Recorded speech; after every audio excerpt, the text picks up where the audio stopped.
Hey, everybody, what's going on? Welcome back to 52 Topics with Frank Fiorlino. This is our Monday night live stream. Every Monday, this is where we will be around this time, maybe 5 minutes earlier, maybe 5 minutes later. Frank, what's going on? We'll say hi to some people in a minute. How you doing? Good, good, not bad, not bad. Good week, good week. You give us 22 minutes, we give you the world. Yes. No, good, man. You know what? Go ahead. Let's say hi to some people first. We got Francisco the Bullhorn, and he says he's going to be here for the full show. Wherever. I love you guys. We got Bambi. We got Griffin Street. We got Jay Dizzle. We got Trent. We got Deb Clan. We have Chris the Sultan, Chatone, Woodhaven, Mike Tez. What's up, man? This is Staten Island boy over here. Matt, what's going on, buddy? Clayton Upton, Lisa Pizzatola, Lisa uh, Pizzola. David Morris, what's going on? I was listening to Sammy talk about Carlos Marsala. Ooh, wow. Carlos Marcelo Marsala. Marsala. Was that his boyfriend, Carlos Marsala? Carlos Marsala was down. He was on the bayou. JoJo Christmas. Iggy Jamona, Iggy baby. Jamona. Iggy Jamona. Hey, guys, keep Pete Jamona in mind, okay? That's Iggy's little brother. He's going through the kidney thing. We're going to put up the information up on our Facebook, or even today if we got it. If anybody has it, put it up. And shout out to my childhood buddy, Pete. Who else we got? 10 wins. That's right, Chris Sultan. Dayon, what's going on? BP Pups, what's going on? Mr. Puppet. What's up, man? Thanks for watching the library. Rosemary Resticow, Stevie B, Frank, who has the best Italian sub you ever had? Oh, I don't know. That's tough. That's tough. Best Italian sub I ever had. I like that White House sub, but I don't put it. I put it like the last one I had, the White House one. That's over there in New Jersey, in Atlantic City. That's pretty good. Over there in Ducktown. Thanks, Matt. Thanks. See, Matt caught that my mic was fucked up, so it's in some town. I had the wrong thing. Hello. Thank you, Scott H, for the donation. Thank you, Scott H. Shout out, Scott H. But yeah, best sub I've had. That's one of them. If you consider it a sub, it's not a sub, but a sandwich. Nothing beats the Cat's pastrami sandwich. I love that sandwich. What else we got there? I'm trying to think. I don't know. Give me a little bit. I'm just drawing a blank. Corruption Connection. What's going on? Joe Pistori 192. What's up, gentlemen? What's up? What's with the what are those things? Make this funny live, please, Brett. You can be a comedian. We'll make it funny. We'll make it funny. Yeah, guys, I fixed it. Sorry, I had the wrong input on the mic. It was feeding into something else. Should be all good now. Give me a thumbs up, Mr. Matt. There you go. Thank you, buddy. Yeah, if you guys want to laugh, tonight's the good show. Believe me. And nothing funny about the show tonight, but you're going to get entertained. I'll guarantee you that. And the sandwich, Mario's on Metropolitan Avenue. Check out that sandwich shop right in Middle Village. Good spot. DeFonte's. I've actually never been to DeFonte's myself. Never been there. Frank, you ever been there? No, right up. No, I'm not allowed because somebody ran that neighborhood. My favorite like Italian were always just from the Italian places like around me where I grew up, like the old school delis. They knew how to make a cold cut sandwich. Like the way the Italian delis make a boar's head hero is not the same way you would get it at the fucking bodega, for example. It's a different animal. You know what I'm saying? They could be using the same thing, same product somewhat, but yeah. So that's what I always like the best about the Italian spots. They know how to shop for bread too, which is yeah. You know, but everything, even the shaved lettuce head, you run the lettuce head through the cold cut machine and all that shit. Oh, there we go. History matters. Body on Saddam and fucking Knickerbocker Avenue. Back in the day, one of my spots. Yes. They good, very good sandwich. Mama's in Corona. I believe. Mama's in Corona. I'm thinking of the other one. Yeah, Mamas. No, yeah, Mamas. Yeah. Sorry, Mom. Yeah, it's the bread too. You get the local bread, the semolina heroes. Sorry, Mama's in Detroit. Sorry, Mama. And try Mom's spaghetti. Anyhow, what's up? You see anybody else? Shout out to the people I don't see here. Shout out to Southie. Shout out to Jatro, Matt, and Roro. If you're there, we love you. I hope everything's good. Tellerico's Red Bank, New Jersey is awesome. All right. There you go. There's a place in Bensonhurst called Papa Pasquale's Old Italian Delicacies. Great sandwiches. Papa Pasquale's. If Iggy recommends it, it's gotta be good. All righty. So where do you want to go? We got 80 people. What's going on, everybody? 80 people. Let's wait a little bit because I'm ready to fucking just go crazy. Frank, ready for this? The New York Mets are actually winning right now. Oh, we gotta do a lot of that. Howard Beach and Sapienza used to make good heroes on good semolina bread. We gotta do that. We gotta do a lot of that. Today we lost John Sterling. Yes, 87 years old. John Sterling. Wow. Right up there in the sky with Babe Ruth, Mickey Mantle, and the rest of the gang, you know, all the Herman Munson, you name him, Yankee legend right there. Some did it with the bat, he did it with the microphone. He was just, he was special. I mean, he was part of my life, even though I was a Met fan, in a sense that I grew up listening to him. Phil Rizzuto, for sure. Holy cow, Phil Rizzo. That must be his cousin. But yeah, so very sad day in baseball, especially Yankee baseball. And 87 years old. God bless. He was definitely a legend. He reminded me so much of New York. He was so big part of it.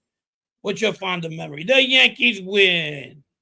Oh man. You know, when I was younger, because I had to listen to him in the car because my best friend Brian, him and his mom, big Yankee fans, right? So I didn't like him as a kid because I was mad. But as I got older, I started appreciating all his like nicknames to everybody, all his home run, back to back, belly to belly, you know, all that funny stuff he used to do. Or if he missed a call, if he thought it was a home run and he had to take it back, that was always pretty fun. That is fun. But no, just a great guy. I mean, fucking great nicknames. You always wanted to know what his new home run call was when they got a new guy, he had to make up a new home run call. But yeah. Legend. Yeah. Yeah, it was like, it reminds me of Phil Rizzuto. He was getting older. Him and Bill White, another legend. It's Owen, it's Gotti, it's looking up. Oh, pop fly to the shortstop. You know? Yeah. He fucking was going. It was the Mechia days. Phil Rizzuto was Holy Cannoli. You ever heard that one? Holy Cannoli. Yeah. Well, he was definitely a little before my time, but right. But obviously, I know who Phil Rizzuto is, though. Yeah, Howie Rose too. He's on his way out. Yeah. And he brought that WW2 attitude to the game. Phil Rizzuto there. You know what I mean? Loved it. But I was watching movies this weekend. I watched that movie with Lady Gaga. She's a pretty good actress, I'll tell you. Very talented young lady. What movie is that? The House of Gucci with Al Pacino. It's about the famous Gucci family in Italy, and she plays somebody who marries into the family. She goes to jail for a very long time. She ends up. I didn't want to ruin it. I'm not going to tell you why anyway, but it's a good movie. I like the soundtrack. The soundtrack was incredible. You talk about sometimes, to me, I'm a guy where soundtracks make differences in a movie. You know what I mean? Like Casino or even or Goodfellas was a great soundtrack. And so was The Bronx Tale, you know? The Big Chill, we'll get out of the genre with the mob. Another great soundtrack, you know? And they do add a lot. A good film becomes a better film when you have a real good soundtrack. What do you think? Of course, yeah. Sets the tone, sets the mood. Yeah, let us know what you think out there. Let us know what your favorite soundtracks of movies are, and I'd love to hear from you guys. It could change the perception of entire fucking libraries of music, you know, just because they're using a movie. Oh, that's mafia music. Oh, that's mob. Oh, I'm listening to this. Oh, those are those Yeah. mob. Meanwhile, no, not really. I mean, they're just like songs, right? But yeah, those are the mob songs, you know. But you know, I mean, some of them maybe, but you know, it kind of. I think Scorsese really fucked that whole thing up, you know. Totogo Scott, what's up, Totogo? Scarface, I'm on fire. You know when he's dancing. Yeah. Well, that's cocaine music. Yeah. Well, that literally is. I mean, there's no other way to describe it. That's a cheesy ass soundtrack. Oh man, we dancing with Michelle Pfeiffer. Yeah. He looks like a couple of those zips on Roosevelt Avenue when I was a kid. What the fuck you doing? It's my friend's father over there. No, but what else? What else? I was just thinking of one that was really good. Fuck. Good soundtrack. Oh no, I was thinking of soundtrack. Let's say Eminem, right? What the fuck is this? Is movie a good movie without that soundtrack? I don't know. I don't like Eminem, so I don't know. Purple Rain, good soundtrack. That's gonna hurt some people, maybe. I don't know. I don't like. Oh yeah, that's fine. You don't have to like what everybody else. When he came out when I was a kid, yeah, it was cool because it was different. But as his career went on, like I do not like Eminem at all, like at all. Protalitarian says all music is cocaine music. All music is cocaine. Yeah, that's true. That's true. That's true. Oh, Saturday Night Fever, one of the best fucking soundtracks ever. I mean, I watch the movie sometimes waiting for that certain song to come on and what to happen. Imagine that music that have no soundtrack be fucking shitty. Yeah, I'm trying to Scarface. Yeah, you said that before. I think Bronx Tales. I like Bronx Tales soundtrack. I think better than Goodfellas, Casino, better than all those like mob movies or whatever. Diane That's probably my Jamona, favorite you got of them. the Jamona family here tonight. Diane says Grease. Yeah, Grease is. Grease is good. Them Grease two is good. soundtracks made John Travolta a lot of money. Grease is a good one. Yeah. Mean Street. Okay, totalitarian. You see Mean Street, and then you say Goodfellas. Mean Street was like that one. You have you have three good-looking kids in your life, right? You give birth to two great-looking kids. Mean Street is okay, and so you try to perfect it by getting the rights out of that one kid and bring it to the other one. You know what I mean? And that's when you get Goodfellas. As far as they used a lot of the same songs in both movies, you know that. Like they used Jimmy and Roselli's "Mala Family." You know that one? I don't, but we were talking about them last time. Yeah. I mean, I probably know it when I hear it. I don't know the name of it. Yeah, that was the song they were playing when they were pricking Giacomo Amato's finger in some basement. Oh, right. Mala Family, you know, because he was such a fucking gangster. But we'll talk about you, motherfucker. We'll talk about you. Forrest Gump. Forrest Gump is a top 10 soundtrack. I think, of all time. I think Forrest is a top 10 of all time. Yeah. Once Upon a Time in Hollywood, really good one. That's one of my favorite Tarantino films. Most Tarantino films, yeah. Even Pulp Fiction was pretty good. Pulp Fiction was good. But anyway, check out that movie and tell me what you guys think. Taxi Driver has a good soundtrack. Yeah, I mean it's all instrumental. It's what's his name? Bernard Herrmann. Is that who did it? Bernard Herrmann? Oh, correct me if I'm wrong. Is that the person who did the guy? Didn't know who did the music? Pee-wee's cousin. That's good. You fucking drive around with that shit, huh?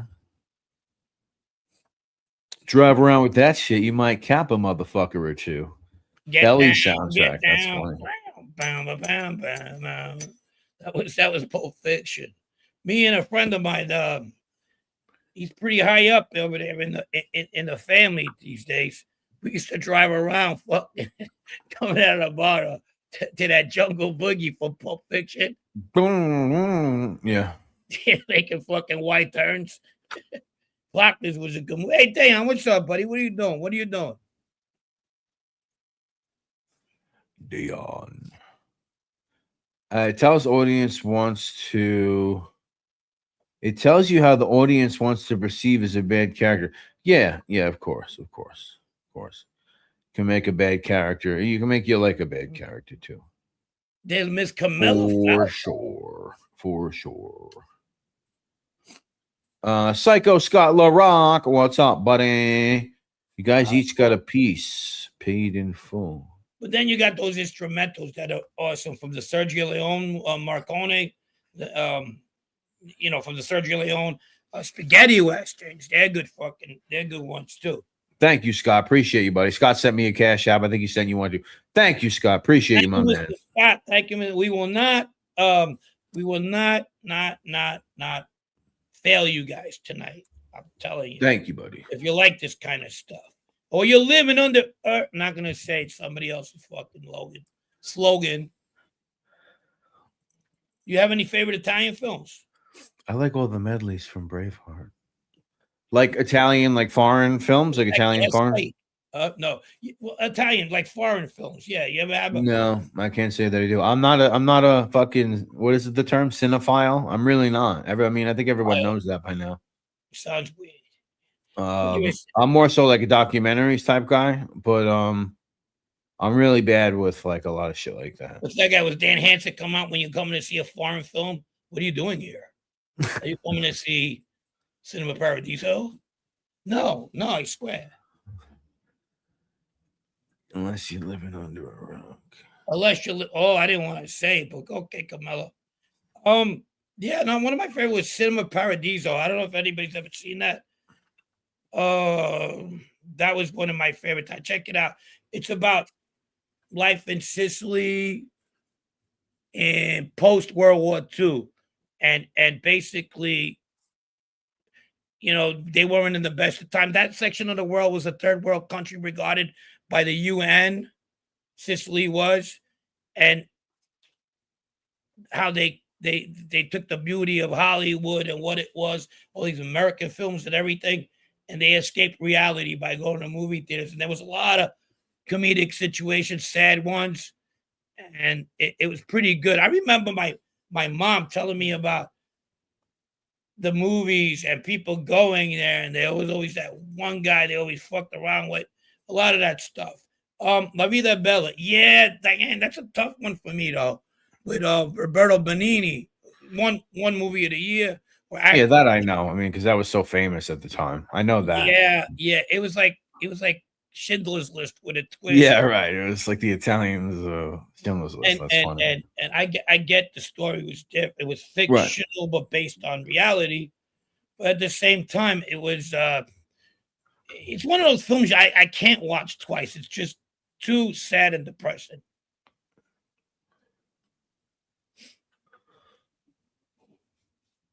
No Italian film still. You're like, fuck me? No, I mean Cinema Paradiso. There you go, classic guy. And my favorite Italian gangster film. I know people are gonna say Gomorrah. Gomorrah, the best. Gennaro. Mine was The Traitor. Check it out. The Traitor was really good. And if you guys are familiar with the Maxi Processo of the '80s, with Buscetta and Toto Cotton, Salvatore Toduccio Cortone, where they were rats. And it's pretty accurate to what went on, and it gives you a really good understanding what brought about in that atrocity. A lot of good generation, a lot of generation people. 2,000 people died during that mob war. Check it out. Yeah, it's ridiculous. Gianni Morandi, is that another movie? Gianni Morandi is Italian singer. Who brings him up all the time is Gaslight. The other day, I don't know what I was doing with shopping. Does he? Yeah, and he people, and he he texted me, and I'm like, which Johnny Morandi? You know how I really got into him? I'm like, Gaslight. I felt like, I'm like, give me a break over here.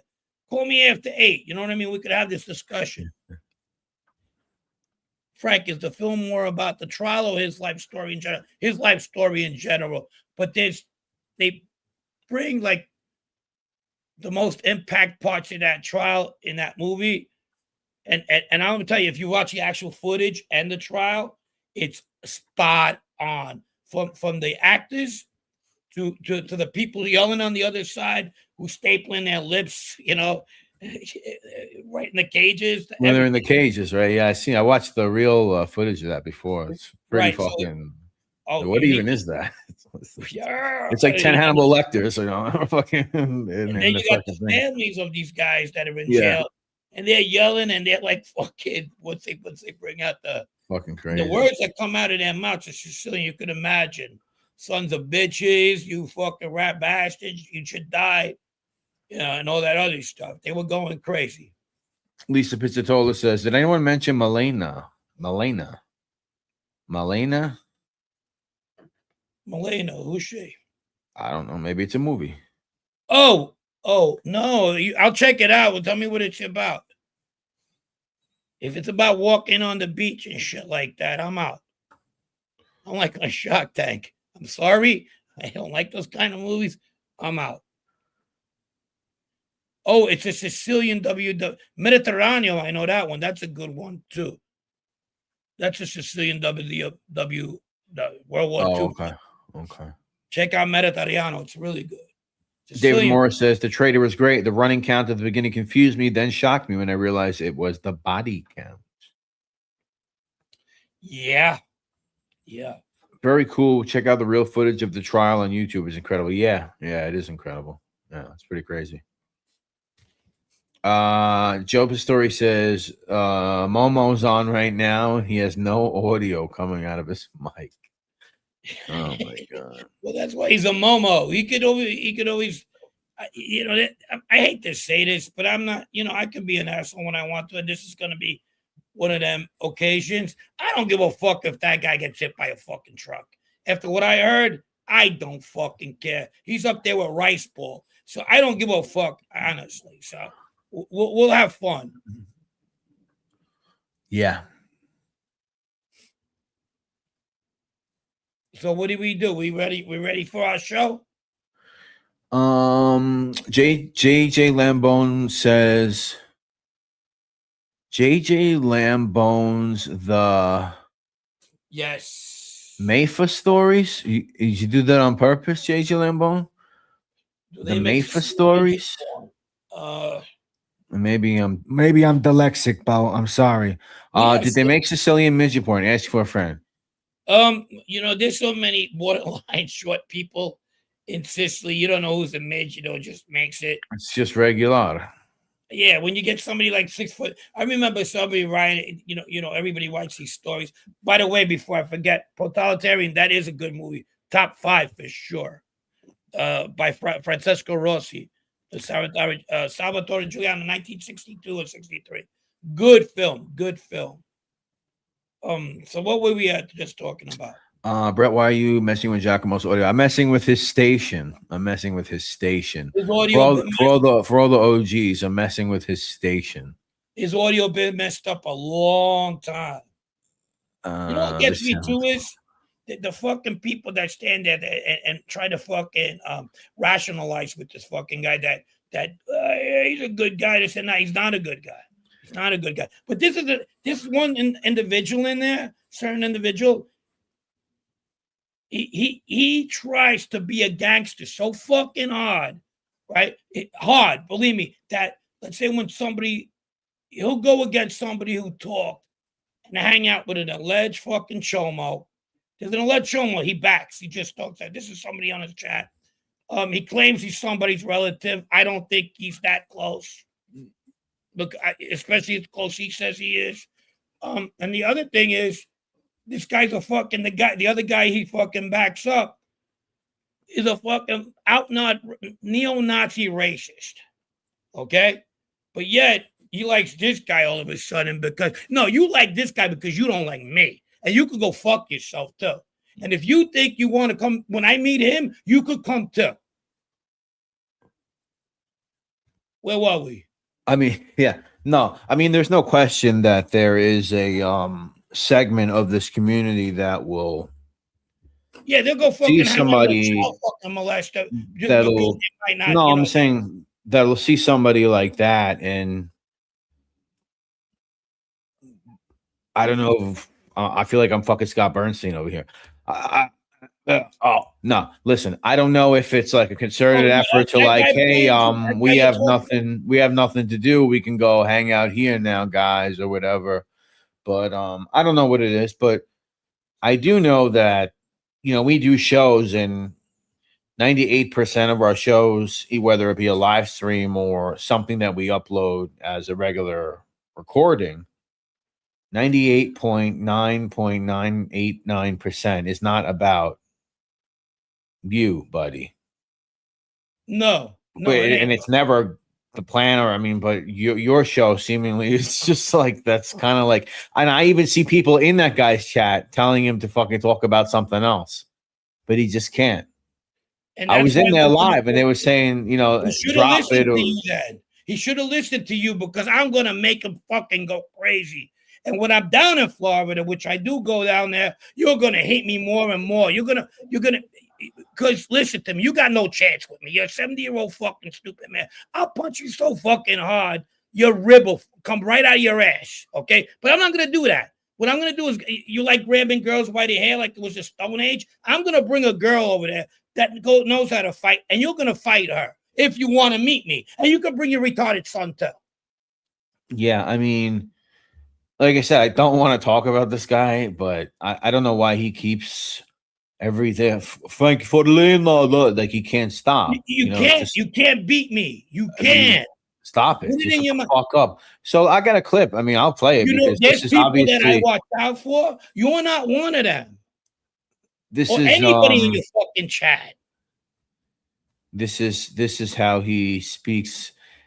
Now, I'm not surprised by him saying this. I mean, because if you go to some of the old reviews of his restaurants before he was on YouTube, before anybody wanted to write a review on his book or whatever, there is old Yelp reviews of people saying about him yelling at his wife behind the counter. These are reviews from years ago or whatever. So I'm not surprised when he says he wants to do this to a woman. And you know, it's not good. It's not good. So she's a fucking bitch. She's a fucking dirtbag. There's so many things I could say, but you know, I would like rip her hair out. You know, the way they used to do during the Stone Ages. Grab the woman by the hair and drag, you know, and the gutter, and you know, because that's the kind of woman she is. You mean like the bitch that you He are? wants to, hold on. He wants to drag a woman by the hair through like the Joe gutter, Messina Salvatore used to drag him into the fucking like the bitch Stone that he Ages. is. The bitch. Simply because you came out with a book, and once you put out a book, anybody could review it and say whatever they want about it. But you didn't come out with you came out with a book that you said you had a ghostwriter, right? Who was obviously one of the biggest morons that you could have ever met. And there's clearly a lot of problems with your book, whether it just be the numerical order of chapters or chapters that are just completely missing in entirety. The confusing language, the confusing way you identify people when you say they're not that person, yet you're using the same nickname for that person that you're using for the other person. It's highly confusing. So I would say you probably should have never came out with such a confusing product. But anybody's open to review it, and if you don't like the review, I mean, I don't know why you would say that, but okay. He sounds like he's fucking Mario Puzo. He's missing fucking chapter 17 and 19. He's fucking not all there, obviously. The only part of the Banana family he had was fucking Joe Messino's foot up his ass and Sal Vitale slapping him around. He probably still had fucking, be honest, Joe Vitale, if you're listening, email me at frankfertilino@gmail.com, and we could talk about this schlep. I know people been fucking sending messages to other people about how this guy's nothing, ever was anybody, just a fucking peon. And his son, who the fuck are you to tell me that your fucking father was somebody? His son ain't a kid, by the way. He's like almost 50, okay? Do you know that your father wants he's a sexist and he wants to beat up fucking women, and that's how he talks? The people at your work would like to meet your father? What do you got to hide your girlfriends when they were coming there? All right, I'm giving you a fucking another chance too. Watch what you fucking say, because you got a piece of shit for a father. You know he's a piece of shit. He abused your grandmother. He abused your mother. And not only that, because I know. And not only that, listen to this. He waited for fucking these guys to rat Messino and Vitali to stop flapping his fucking gums. Okay, he never flapped his fucking gums. He said in one of his shows, I heard that, not me, because somebody told me that, because I don't watch his shit. It's fucking like watching paint dry. He said that. Listen to this. That he was thinking of killing Messino. I saw the clip. Yeah. Yeah, I saw the clip. Yeah. This fucking intrepid piece of shit. I smell him through the fucking camera. This fucking vermin. He was going to kill Joe Messino because he wanted to get his revenge. He wanted to get his revenge. Piece of shit. You're a piece of fucking garbage. And I'm telling you, anybody who buys that book is going to get that video from me. Come kill me. Come kill me. You got no balls. And you shouldn't call. And by the way, sir, in Pussy Lucy, Florida, I'll be there. You shouldn't. You shouldn't call other people rats because you married into like the biggest rat family. Walking. Yeah, he's baby rat, and his son married into the biggest rat fucking family walking the United States. So yeah, his son. I mean, that's just a fact. Boss and an underboss. Wow, what a combination. So just chill out, fucking dome head. No, and I'm telling you, do your fucking show. I said weeks ago, just do your fucking stupid show, buddy. Like, do your show. You have a great story, so tell your fucking story. And there's people in your chat that are even telling you to tell your fucking story and to stop worrying about whatever you're worrying about. But obviously you can't. He's just very insecure, and you know. So whatever. That's it. That's it from the Penguin. That's it from the Penguin about you, buddy. All right. What do you want? What do you want to say? What are you, the pig? What do you want to say, pig? I like fucking loser, piece of shit. Yeah. That's it, though. You can't let him. You know, whatever. It's just fucking stupid. Let's talk about some characters from Ridgewood. Frank, Ridgewood series coming up this week. Made up my mind. Jack, you made me do it. If you guys are mad, go kill Jack. No, I don't think it's a 302 Lambone. He's just a fucking nobody. I mean, you know, he is a nobody. I don't know. He was on the periphery of that indictment. I mean, there's no reason he should have went to prison because it's just fucking retarded shit. I mean, what was he doing? What, with the machines? Yeah. He had a couple of machines. You know why That's what I'm saying. I mean, it was nothing. I mean, it's nothing. They knew his fucking his uncles were, okay, because technically they're uncles by marriage. One is blood to his wife, and the other one's nothing. So they figured this is what the feds do. And let me tell you, that's what they do. They got him, even though he was small potatoes. They didn't know his extent in the family. They go, let's try this guy. He's doing illegal shit. Let's try to flip him because look who his relatives are.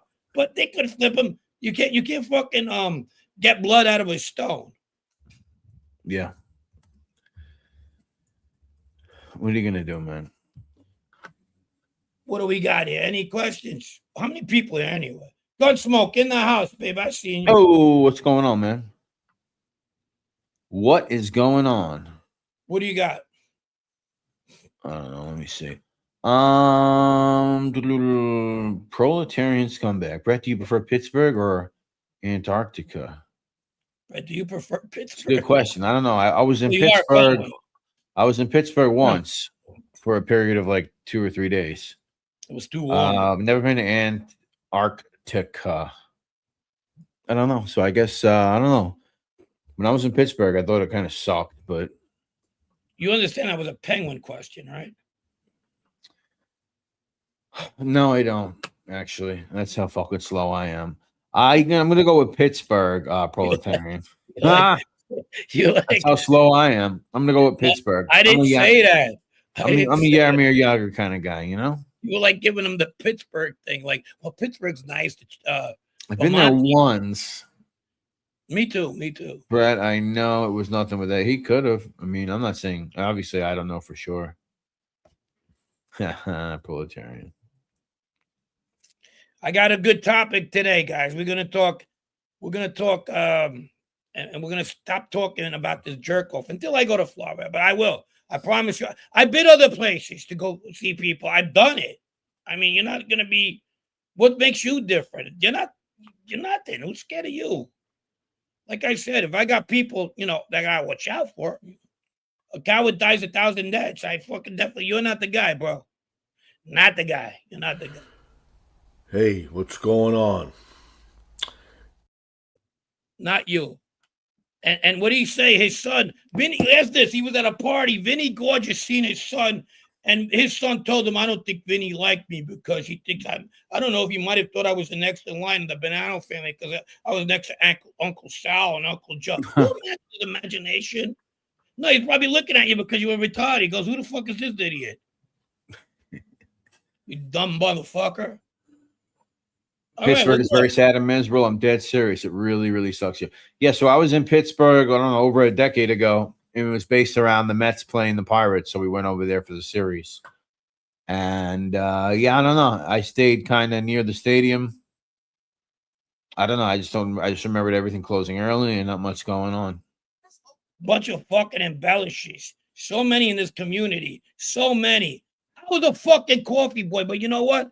I was looking at fucking life, you scumbags. Okay? I got dirty. I got my hands fucking dirty. The other guy, right? There's another guy that goes on the chat, fucking Tommy Stigioli over there, whatever the fuck it is. He did like 9 months on a bookie fucking charge. He talks about, 9 months in Jersey is like fucking 7 years in the feds, where Essex County. I did a year in fucking Jersey. Years and years. That means I did 14 years then. You fucking dumb motherfucker. And him, this guy, if I was the coffee guy, he was the guy who brought coffees to the fucking table. All right? So fuck coffee. His show is down. Oh, I see it's he's not live anymore. Yeah. Oh, whatever. I mean, whatever. He condones women. He condones giving women beatings. That's what he is. He's a fucking, he likes to give women beatings. You don't represent any fucking body I knew in the Bonanno family. I didn't even know who the fuck you were. Go fuck yourself, the crazy Sicilian, the retarded Sicilian. We had a couple of them. You're one of them. Bozo Amato. Pittsburgh is kind of dangerous these days. Huh? Yeah, I mean that whole, I don't know, man. That whole area is like, I don't know. All right, what do we got? Tragedy, really. The short bus left you behind. Yeah, left me behind a long time ago. I was only 5'6". Okay. Yeah. Okay. Moving right on. I had a couple of things I wanted to actually bring up to you. Primanti's Deli in Pittsburgh make one. Yeah, I've had one of those sandwiches. That's like the French fries and roast beef. French fries and the fucking the patty thingy, the steak patty, whatever the fuck it is. Yeah. With coleslaw and on a big fucking piece of bread. Primanti Brothers, yeah.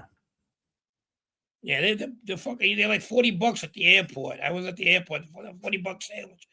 I came out of there like a fucking with a baby, you know what I mean? I was just hungry. I would have never paid that much. Yeah. All right, so let's see. How do I become a memberships are coming back soon, and we will put a community post up when they are. And then so keep an eye on the community post. We'll also talk about it. Your brother has competition. Chiticos Bakery is now making rice balls. Wow. Good. It's probably him. He probably lost his job. He went broke. Rice ball went broke, and now he's working at fucking Chico's. My inheritance. He spent it all in fucking Atlantic City and horses. Do us a Cali. I'll be working for somebody else. Believe me. I know we had our differences, but we're gonna move on. Oh my God. Give me a penguin exhibit. I'll give you fucking Zdeno Chara stick up your ass. How about that, bitch? Bambi Palermo, what's going on? Dominic Calangi, you know what? I do not condone violence against women in any way, but I come from a couple of decades long marriage to a woman who calls me a coward if I do not square up with her. Well, does she have cauliflower ear? Look, man, this guy like he promotes it. It's not. Look, I never had that position where I had to hit some woman. I don't know if a fucking woman's taking a chainsaw to me, I might have to defend myself, right? I never had that. You know what I mean? Fucking, there's women that put you in those situations, but this guy just out of nowhere says that he feels free, that he wishes he was back in the fucking Stone Age where he could take a woman and just swing her around through the gutter, just like Joe Messino and Salvatore used to do to him. It's bizarre. A bizarre thing to say. He got slapped around by his fucking South so many times, it's fucking But believable. it shows more so like what's eating in him than like it's more a reflection of him. That's all I gotta He's say. misogynistic. That's what he is. It's obvious. It's fucking It's idiot. obvious. Fucking idiot. Sweet Science Report. What's your guy's favorite food to eat in New York that isn't Italian? What? That's not. That's not Italian. German food. I like German food. Zoom Stammtisch in Glendale. Check it out, people. Really good place. Been there for a long That's time. not Italian. Probably Chinese. Probably dim sum. Dim sum. I love Asian food too. Most likely dim sum.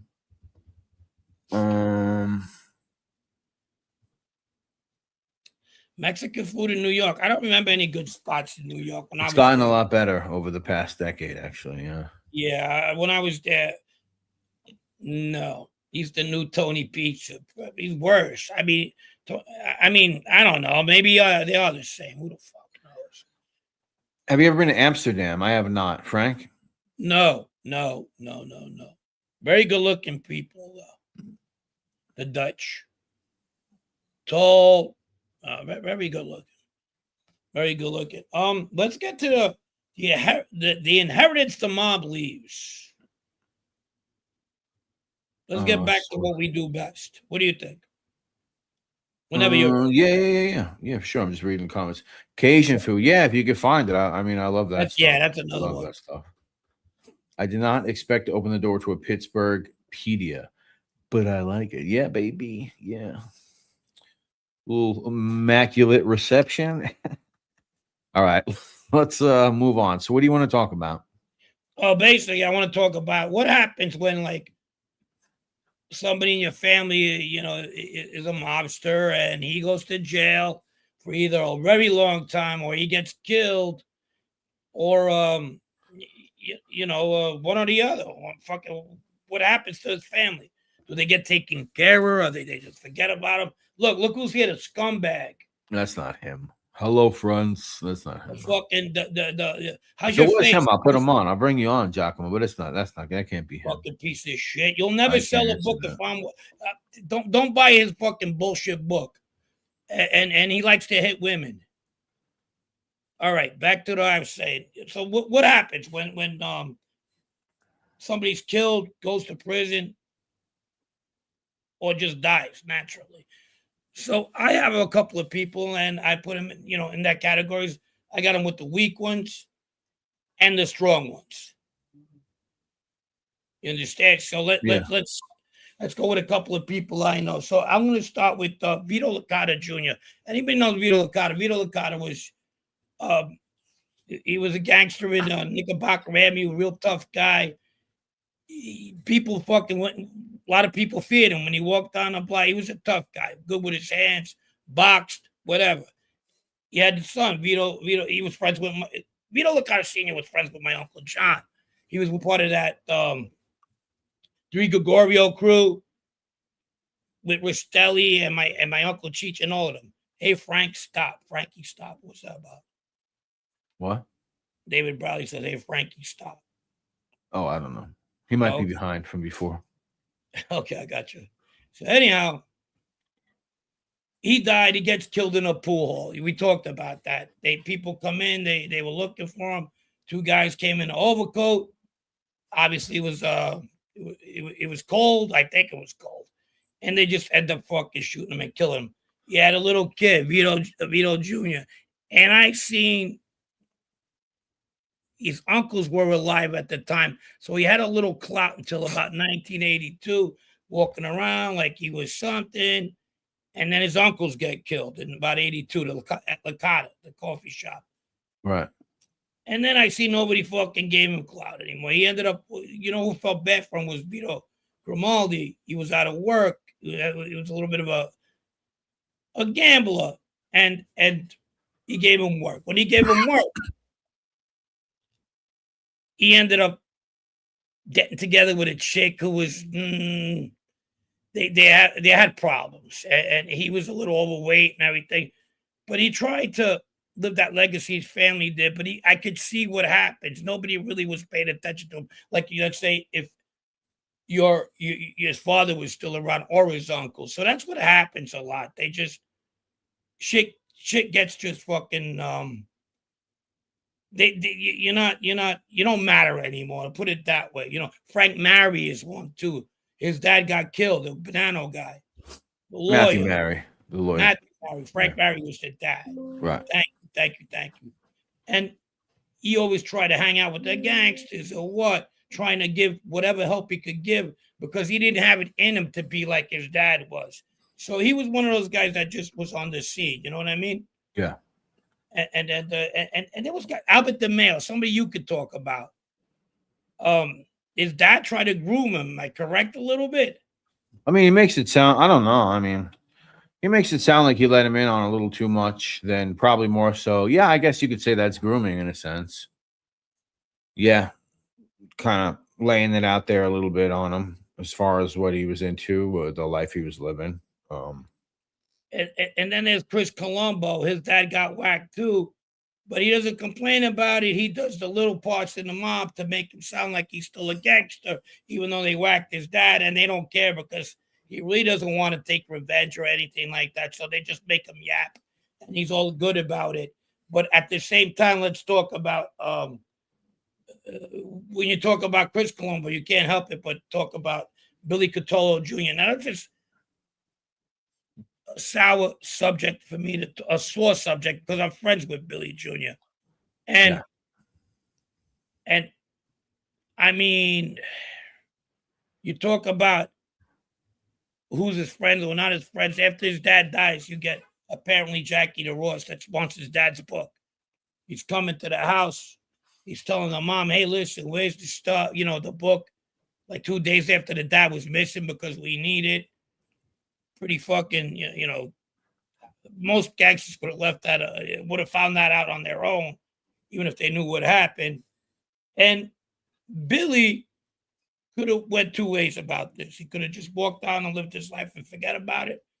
Or he could have wore a wire to avenge his dad in a way he knew how to do it best. I'm not criticizing him. I'm not critiquing him at all. You know, there's all levels of talking, but they're all the same at the end of the day. So right. That was that. How do you feel about that? About Cotolo's situation? Yeah. About him doing what he did? Yeah, what he should have just walked away. Obviously, he wasn't going to go there with a machine gun and hit everybody. Right. But I mean, jeez.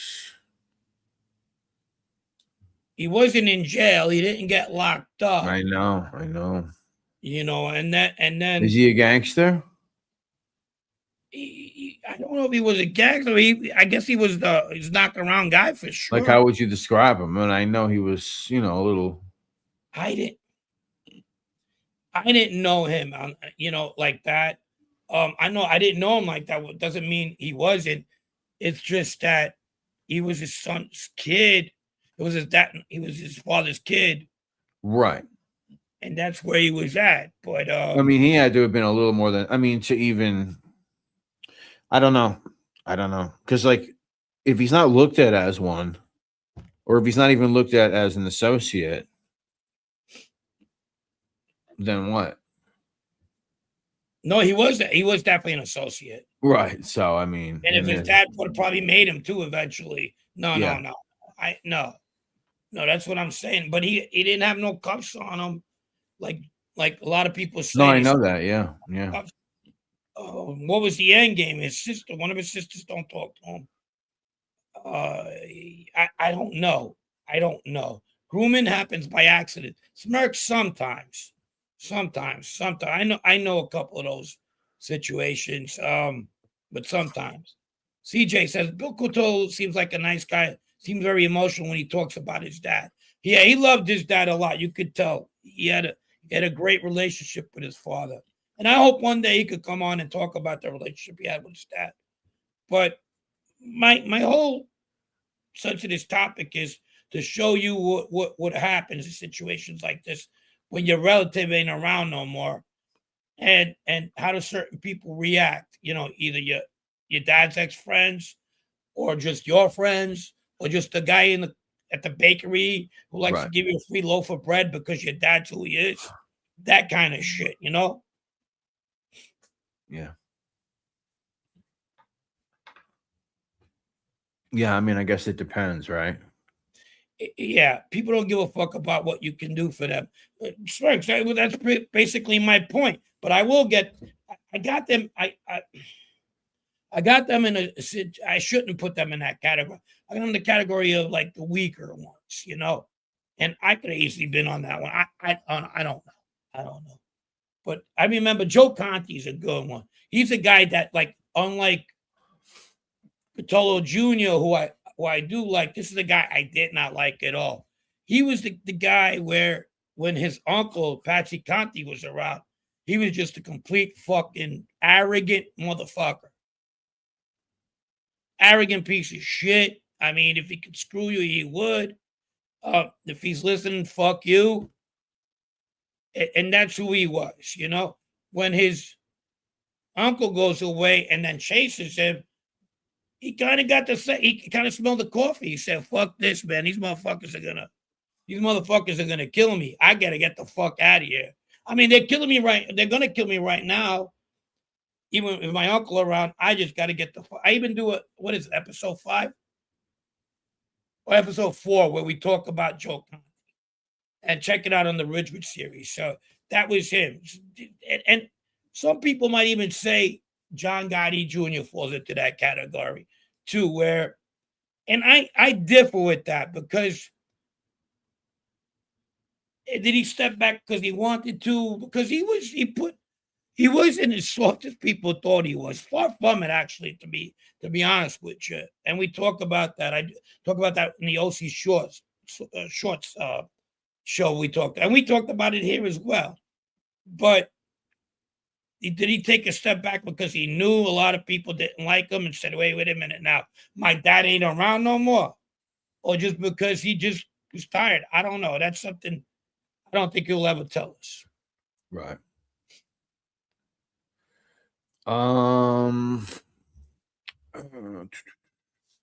There's so many fake guys nowadays saying they know Joe Bonanno. They were best friends with Tony and Carson. Yeah, I mean, who's out there saying they know Joe Bonanno? That would be a weird one. There's people who are still nice to me once my old man died, and others who don't know me at all of a sudden. Yeah, we're going to get to that, Taylor. We got that side of that group. Now let's talk to the side of the group who didn't give a fuck. Because one of my best friends growing up was Paulie Ragoose, my ex-best friend, okay? I seen it firsthand. When his dad went to jail, his brothers the ones went to jail. It was just him and his sisters. He was like 12, 13. And he could have won another direction in life, but what he seen was all these people that used to come and be friends with the brother-in-laws and everybody who was there. They weren't there anymore. So he made him a bitter person and a stronger person and built character in that life. And he became who he became. He became somebody, if you fuck with me, I'll show you what's up. So he's the other side of that spectrum, you know. And Anthony Aiello is another one. His dad was not made. So when Anthony was a kid, he was young when his dad went to jail. His dad got 200 fucking years. But Anthony built his own little clique. He built his, you know, that's what he wanted. He made up his mind. That's where he was going in life. And I know it sounds like an oxymoron, but he was good at being bad. And people say, where is he right now? Well, I hope they're all doing good. Don't get me wrong. I don't wish ill on none of them. I don't. But they're good at what they do. They were different from that other spectrum. And then obviously I've said this 100 times as Vito Garza. All right. Right. Whose His father dad was gets killed. He could have, he could have just been that fucking guy moping around, and they wouldn't have gave him the respect. But not only did he get the respect, he earned it, and he became who he became. Did his time and came out a man. Okay. Yeah. And if I don't know what he's doing now. I don't want to know. And even if I did, I wouldn't tell you anyway. But that's where the oxymoron comes in. He was good at being bad. And then there's the Persicos. Alley boy. They tried to make a move on him. They figured he was just a fucking college boy, just like Michael Corleone, right? And he came out on top of that. And he was in jail. And that was it. So it's why was I yelling not made and was this like my son? I don't know. It's because that could mean a lot of things. My family liked him. He was always at family parties. We have the same godfather, Joe Pizzo. I don't know. It could be a lot of things. I mean, he was in the heroin business, so you could figure that out. But I liked him. I liked his nickname was Agurmet Chan. There still is. And here's a guy who's in jail a little bit too long now. And let the fucking guy out, man. Let him out. You think? What is it, like 42 years or some shit like that? 1984. Let him out. 42 years. I mean, that's fucking so The stupid. justice system sometimes, So fucking with stupid. the old law, just a shame. But that's what. You see, I'm a little biased, right? Yeah. When's trivia? Yeah, trivia will come later on. Proletarian, I ran that idea by Francis. I think we'll do it. Or as some people like to say, protalitarian. We will be doing that. Sakali and others have talked bad about him, I think. Who? Aiello? No. Talking about the father. I think I could. DJ. There is like little things I could do. Woodhaven in the house. So we got Woodhaven back. One week he hates us, one week he loves us. Shout out to. All right. Let me test this out. We'll test this out live.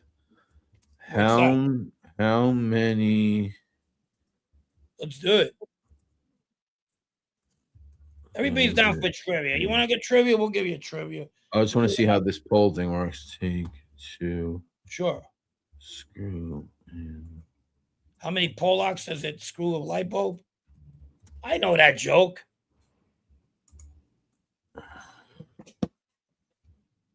All right, let me see. Kid, no, I never been to Rayos. Let me see what happens when I create this. Does it come up? Do you guys see it? I see nothing. I see nothing. All right, hold on. Start and show. Let's see what happens. Look at that. How many Giacomos does it take to screw in a rice ball? 1, 2, or 3. Type 1, 2, or 3 in the chat. All right, so that's how it works. That's kind of cool. Definitely 3. So I can put it up there too. All right, very cool. All right, so stop. Oh, we can use that for trivia. Oh, wow, and it actually answers. I feel like fucking PBD right now. Holy shit, this is great. Do me a favor. Get a poll going right now. Tell me, how many Giacomos does it take to screw in a rice bowl? So right now, 3.3%. So the numbers is going up. New York Post did an article about that last week. You see that? Everybody in my chat, all 150. How many people we got? All right. So we can do that. That's cool. 138. We are 138. 138 people think you're an idiot. Yeah. All right. That's actually pretty cool. I like how that worked. Thank you, CJ. Never tried that before. That was good. Look at you. Yes, I like that. I got excited over that shit. Now I'm going to have to give you the questions. Your whole demeanor changed. Because they typed the one in the thing and, I'm back in Queens now, sending people pics of pizza boxes. Woodhaven Jane, Brett, what's your favorite borough? Queens, all day, every day, all day. Every day. Queens in the house. I don't know. I'm biased. Queens and then Brooklyn. Yeah. Yeah, well, my first experience was in Brooklyn. And you know what I chalk it up to, dude?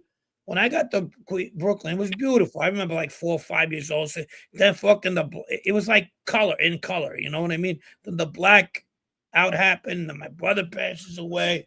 My Yeah. family's fucking going nuts, and everything is in black and white until I moved to Ridgewood, and everything gets better again, you know. So Queens is always going to be my fondest memory. Yeah, I mean, I was born in Brooklyn, but mostly grew up in Queens. Mr. Puppet, thank you, buddy. 999 from Mr. Thank you, Griffin Street. Appreciate you, man. Thank you, Mr. Puppet 760, $10. Thank you, buddy. Frank, who was the most famous known mobster you ever had contact with? Oh wow. Probably as a kid, Caesar, because all the hype. Not when I didn't know who you. I mean, he had that kind of fucking aura, or would be kind of legendary in that sense. Until, of course, he died, and then years later. But it's funny because I was watching the House of Gucci, right? Yeah. And the guy who plays Lady Gaga's husband in the movie was really with the way he dressed, the way everything, his mannerisms, a really, really, really strong resemblance to Caesar. The actor, actually. What was his name? Fucking actor. Looked a lot like him in the movie. I'm not sure. I don't know. He's a kind of a famous actor, kind of like one of those. House of Gucci. Period. What the hell was his name? They live in the house. Gucci house. Adam Driver. Adam Driver. Oh, I'm looking at how he looks in this movie. Yeah, wow, they make him. Yeah, that's interesting. Well, it's the fashion, the 70s fashion. You see him with the glasses. Mhm. I mean, and That's you so see funny. Yeah, I could see him looking like him. And then the music playing at the time, like, fuck, man. Gaslight should get on that since you're making a Pizza Connection movie. Like, there you go. Probably could hire Adam Driver. Do either one of you guys believe in the official narrative of authorities when it comes to the Ligamaris? That's a weird one, huh? Yeah.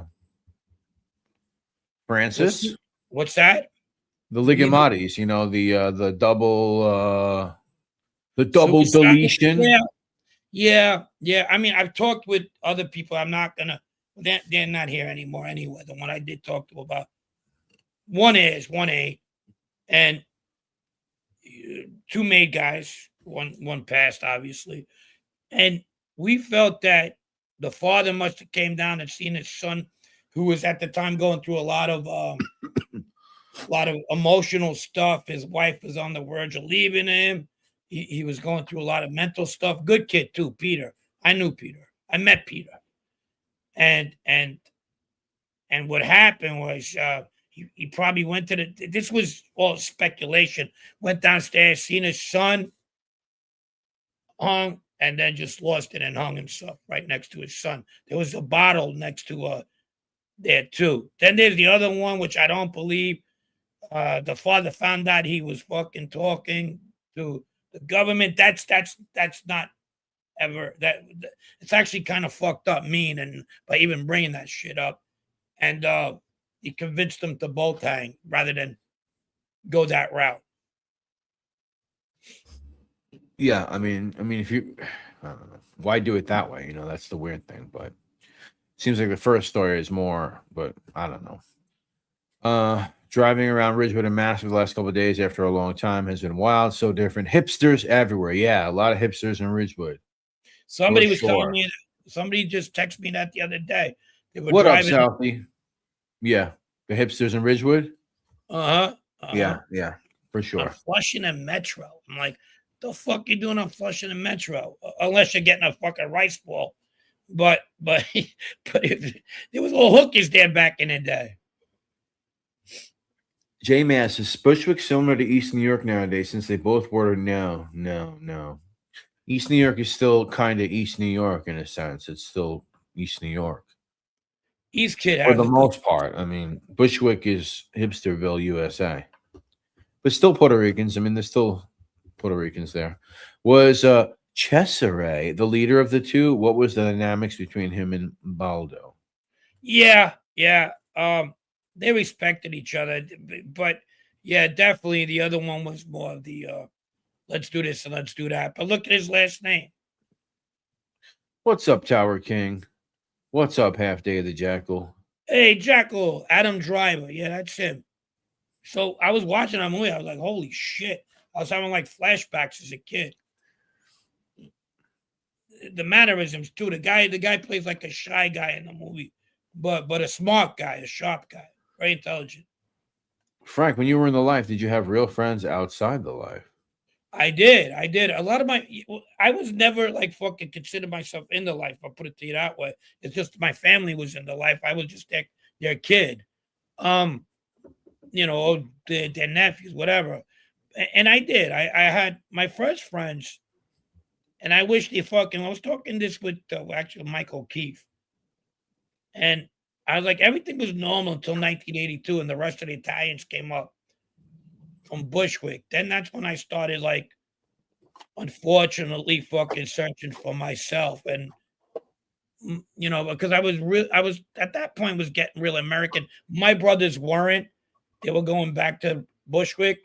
I was a 9-year-old kid at this point. I was 12, and I was getting used to playing baseball, basketball, watching the football games, having friends that their families were different, definitely from us. Had some cops in the families, you understand? But yeah, no. I definitely had friends outside of there. 3,500 for an apartment in Ridgewood. Jesus Christmas. That's a lot of money for Giacomo is so dumb. He couldn't fuck He it. couldn't fuck a dead Gargiulo's horse. restaurant in Coney Island. Gargiulo's restaurant in Coney Island. That is very true. Before we do, Very true. How many Very likes true. do we have right now? Be true, son. I don't know. I can't check. There's 142 people. I can't check the likes on my computer. Where's our moderator, Mr. Matt? Oh, okay, JJ. I got your email. I got it. I got it. All right. I tried the horse trick once. It's disappointing, right? Disappointed. It's Very very disappointing. sloppy. It's very sloppy. History matters. Who is that guy? That's Danny Trio. You can look him up on YouTube. Danny Trio. Ironically, Yeah. 52 likes, 52 topics. Okay, guys, get us to 100 likes. We do the trivia. Is that fair? Francisco, have you heard from El Star? We can do the trivia. We could do the trivia. Boom, boom, boom, boom. The other thing I was talking about was mob lawyers. Yeah. That's a topic that I was also exploring. Get some likes there. We go straight to the Southie in the house. What's up? Thank you for the donation. Thank you, Southie, for the $20. Southie in the house, 4050. Thank you, buddy. Appreciate you. Shamrock Auto. Check them out. New Hampshire, baby. Check out Shamrock Auto. If your car's on The 3 lucky. wheels, check out Southie. Check out Shamrock Auto, the luckiest auto garage in New Hampshire, in New England. Do you know Joe Tacopino was on our fucking case too? Joe Tacopina, yeah, I heard of him. Yeah. For sure. He was on the Bonanno case too. We had Chagall. Chagall, really? Yeah, he was the Cantarella's lawyers, but then obviously that didn't last long. Who else do we have? Breitbart was Joe Messino's lawyer. And he also was Nicky Barnes' lawyer back in the day. I had the pleasure of being cross-examined. I guess by he skipped Breitbart. town when Nicky made a deal. He gets all these fucking big-time guys and they run on him. Yeah. Yeah, and who was the guy? Carnesi? Carnesi, yeah. Another one who... Was that the one you said had the office in 666, or was that somebody else? No, 666 is Barry Levin. Barry Levin? My glasses flew off that you remember that. My glasses went, wow. Is that true, though? Absolutely. That's fucking great. I love it. Look it up. Why would I not, dude? No, I believe listen, it. to be a liar, to be a liar, you better have a good fucking memory. All right, that's not something you remember. Fucking, I know. no, that's Barry Levin. You remember that? Very good. Yeah, because I'm always over. I mean, ever since I'm a kid, I mean, that building has always stood out to me. For those of you who don't know, on Old Country Road on Long Island, and what's considered, I guess that's considered Garden City. Well, Garden City, Westbury, that whole little area, whatever. For those who don't know, there Barry is Levin, damn good an lawyer. office building. I don't know how tall is it? 10, 11, 12 floors high, maybe. Yeah, you see it And when it's you're the driving 666 building. So when you're on the Meadowbrook coming in, you look to the right, boom, 666, big letters on top. 100%. Is it still And there? what? Is it still there? Of course. And they got a big 666 in front, too. Damn. Yeah, they got a whole big 666 in front. So Let's look it up. 666 Old Country Road. So does that make Barry the devil's advocate? Yes. Al Pacino has an office in 666. Look at Barry Levin if you need a lawyer. Look at his address. Just look at his address. Let me share the screen just so other people can get an idea of what we're talking about here. 666 Old Country Road. Yes. There it is. Good old 666. I don't right see there. it. They got to come up with that. They show the building? Oh, what am I doing over here? Yeah, of course. I got to go to images. I'm trying to like get it from a distance. From a distance. That's that fucking song. From a distance. All right. So there you go. Can you guys see that? What the fuck is going on? I can't see it. Wow. Let me go give myself a like so I can get this fucking trivia over with. Son of a bitch. All right, here we go. I got it right now. I got it. Boom. There it is. 666 Old Country Road. Yeah, that's the one. Look at that creepy ass building. It has no business being 666. There it is. Trying to give myself a like. And Okay, in front, on the Old 667? Country Road side, there's like a big 666 thing on it. Anyway, I see it that's right a little there. Long Island Yeah. history. Yeah. So if you're looking, Barry Levin's a good lawyer, by the way. Very good lawyer. He got Ali off on that Colombo War case. Mm-hmm. Oh, about 666, my congratulations. buddy went to Scotland and visited the house Alistair Crowley used to own. Some rock star owner too. Yeah, is that where he tried to do that stupid fucking? What the fuck is that thing called? I don't know. I forgot. I know what you're talking about though. What's up? Isn't that a Ozzy Osbourne song, right, Mr. Crowley? No, but he was a real guy, Alistair Crowley. I didn't know that. Alistair Crowley, yeah, he was a real guy. He was like some fucking some like wealthy mountain climber turned fucking occultist. He founded his own religion thing called, I believe it was called Thelema, the Book of Thelema, if I'm not mistaken. And yeah, it was just a weird fucking guy, crazy looking. But I think he was just some fucking privileged fucking rich bitch that was into fucking mountain climbing. And then one day he was like, "Oh, I want to fucking be an occultist. I will. And I want to stay up for 3 days to fucking evoke the spirit." So what was that thing he called? Whatever. Wow. Alistair Crowley. You never actually looked into him? He's actually on the cover of he's on the cover of Sergeant Pepper too, I believe. He's one of the Really? The actual real guy? Yeah, he's one of the characters in it. No, you know how they use different people? They use all these famous people? Yeah, of course. I'm pretty sure Crowley's on. He founded Thelema, yeah. I'm pretty sure Crowley is on the cover of that. I'm pretty sure. Oh, okay. Oh, Jimmy Page apparently owned that house, according to Jeff Orman. Yeah, I mean, definitely a weird guy. I just wonder, like, how weird, like, in today's standards, like, what would he be? Like, how weird would he be? I don't know. What was his? What time? When was his reign? When was he around? Early 20th century. Early 20th century. Is that him? Yeah, that's him. Damn. I definitely am going to look into it. That's a famous picture of him for sure. There's here he is right there. There he is, older. That's a famous one too, looking like fucking Sid Barrett. Fat Sid Barrett Yeah. Crazy Sid Barrett. when he showed up to the studio. Yeah, so he was 1875 to he died in 1947. Oh, wow. Wow. Yeah. I mean, in those terms, fairly not long ago, but not. Yeah. So he went to Egypt and did the rituals. Yeah. But there was this other thing that he did, right? That took him like days and like, I don't know. I forgot the name of it. He did like this whole weird thing. Wow. You know, Last Podcast on the Left has a good podcast on him. He used to do crazy rituals in Chapaloo and got kicked out of Sicily. There you go. My friend Sonny Boy says, Yep, Mr. Kelly. yeah, great song from the Blizzard of Oz.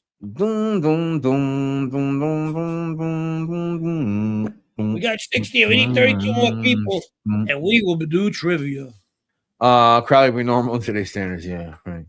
Frank, are you watching the Knickerbockers in the background? That's why I think, no, I'm not. What's the score? Can anybody put the Knickerbocker score up? I worked with the attorney, Tom Puccio, who prosecuted the French Connection case. He had an entire floor as his personal office in the MetLife building. Wow. That cost a pretty penny. The office that heroin bought.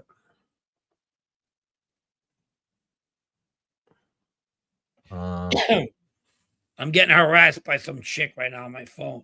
Stop right? drinking. 1924, Knicks are winning. Okay. It was the Pan Am building. Man. Okay. 3:19 to go. My birthday. Love it. Oh, it's my birthday Saturday. Hey. What's your birthday? When are you going to tell us? So I just guess did we're gonna now. have a Monday birthday. Since you brought up birthday, I just decided to tell you. All right. I usually don't tell anybody You write shit. it I usually down, let it write it by. I let down. it pass, and nobody knows a damn thing. That's Oh, kind of how I no. roll. We're going to celebrate your birthday next Monday. Sure. That's how I roll. The founder of Scientology was a pupil of Crowley before finding Scientology. L. Ron Hubbard. Was Hubbard a pupil of is that true? Wasn't he just a fucking science fiction novelist? I guess that doesn't mean that he couldn't have been a Fran Howard says John Gotti is not gay. John Gotti was not gay. You're What's right. Absolutely right. John Gotti was not gay. You're right. Like, just in case you guys don't know. I've been seeing those. Yeah, they have these TikTok kids. What they do is they bum rush the Scientology buildings and they just start running through. They just start running through them, and then everyone in there starts freaking out. Oh, get out of here! There's a topic we're gonna also explore. That I was doing a lot of topic exploring this week, past weekend, and we're going to go to the Mike Cookie Durso attempt on his life. And I'm gonna give you what I know about it. I don't talk to Cookie Durso, but I know a little bit about it, and we're gonna explore that, and also the neighborhood of Williamsburg. Half Day of the Jackal, $5. Thank you, Half Day of the Day Jackal. Thank you, Bo. Thank you, Bo. Appreciate you, buddy. Are you down to come on this weekend? This week, I'm saying. We could also celebrate your birthday. Sure. I'll take Caveman Trivia for 500, please. So easy a caveman can do it. Yeah, we can do another show this week. Just tuning in. But did you guys see the kid with 126 subscribers that allegedly paid $5,000 to Sammy for an interview? I did see that. They paid him how much? $5,000 for an interview. And this was so there's a whole other story attached to this too that's going on. So this guy's been going around. He was on Prime and Entertainment's podcast, Wade's podcast. He was on Dom Sicali's. He took a trip over there. I don't know what else he's been on. but the story seemingly goes back. And this is why I don't want to talk about this, because I look at the guy, right? And I'm looking at him like, oh, this guy seems like a nice guy. You know, doesn't seem, like, whatever. He just seems like a regular, normal guy who wanted to advance himself in the entertainment industry. And for whatever reason, got wrapped up and thought that getting into paying Sammy $5,000 for an interview was a good thing to do. Right. Just, the interview never happened. He robbed him of the $5,000. He got him for $5,000 to give the fucking kid his money back. He got him for $5,000. I mean, it's a whole back and forth where this guy got delayed, then this guy got delayed, and then things got funny, and then he was supposed to visit him in Arizona to do the interview in person, so that's why it was $5,000. And then it turned out that they said no, we'll do it virtual, and then he was like, oh, well, maybe you should give me some of the money back since we're not doing it in person, and it's not going to be this whole. Yeah. It's not going to be this whole production or whatever. And they were like, no, that's not happening, Bo. So they said they're not giving him the money back. And then it just turned into, you know what? We don't want to do it with you at all. You're a fucking nobody, they told him. And we're going to take you, and we're going to take your money. Oh, he just did Proctor's too. So he's making the rounds. He's going around. He's telling this story about being victimized by Samith You're the Bull. one I've been looking for. And it's hello, Joe Pistor. Who's this? It's kind of like funny, because I don't know how to. I feel bad, but at the same time, I'm thinking like, wow, dude, why did you think giving Sammy the Bull fucking $5,000 was a good idea? Like I can't get that out of the back of my mind. Pasta Patate, my man, $9.99. Thank you, buddy. He says, kick it up. Thank you, Pasta. Appreciate you, Pasta. My man. Who we got? Pete. Mustache Pete. What's up, baby? What's up?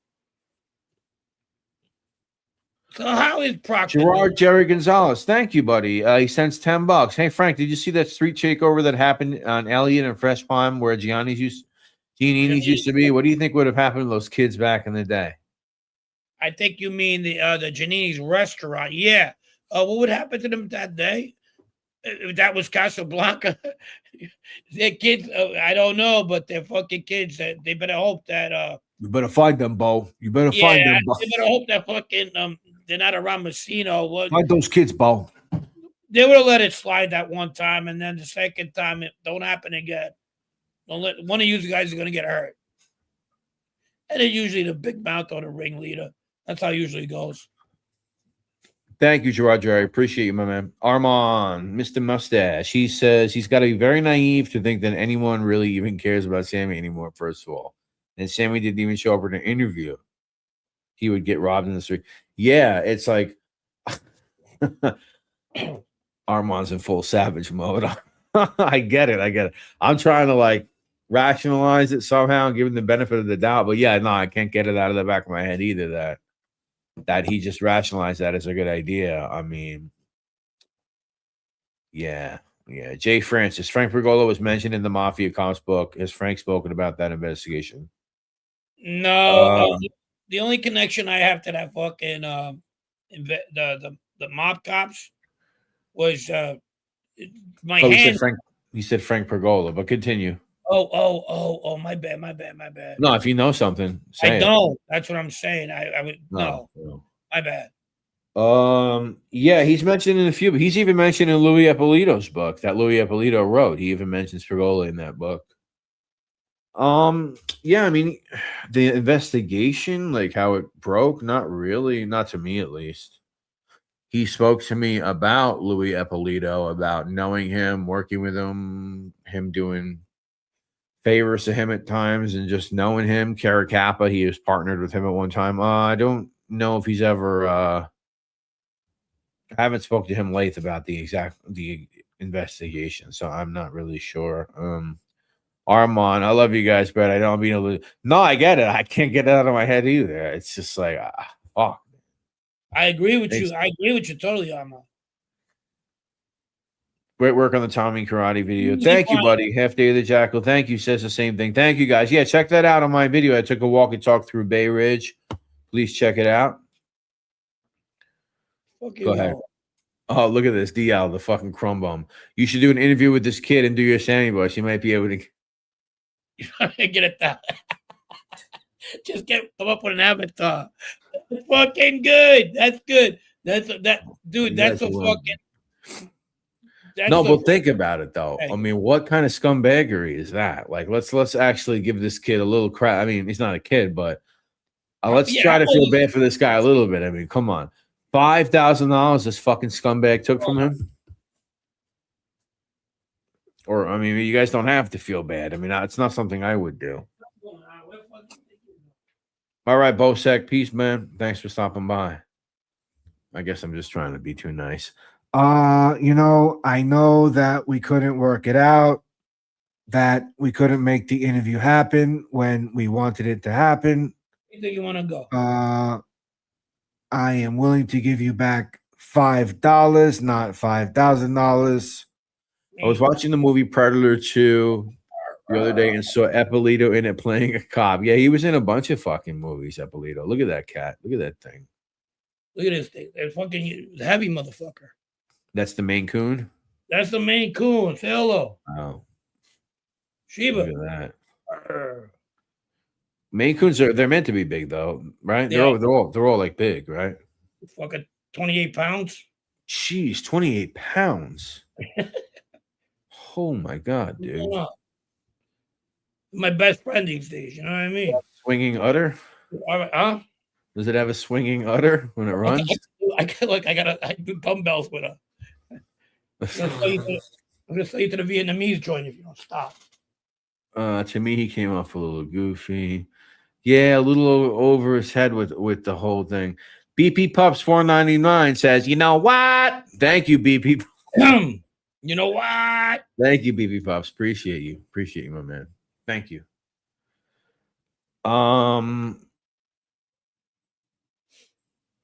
It's a good idea, DL. I mean, it's not the worst thing. Okay, so in tandem with that story, that guy who got taken for $5,000 from Sammy the Bull. Yeah.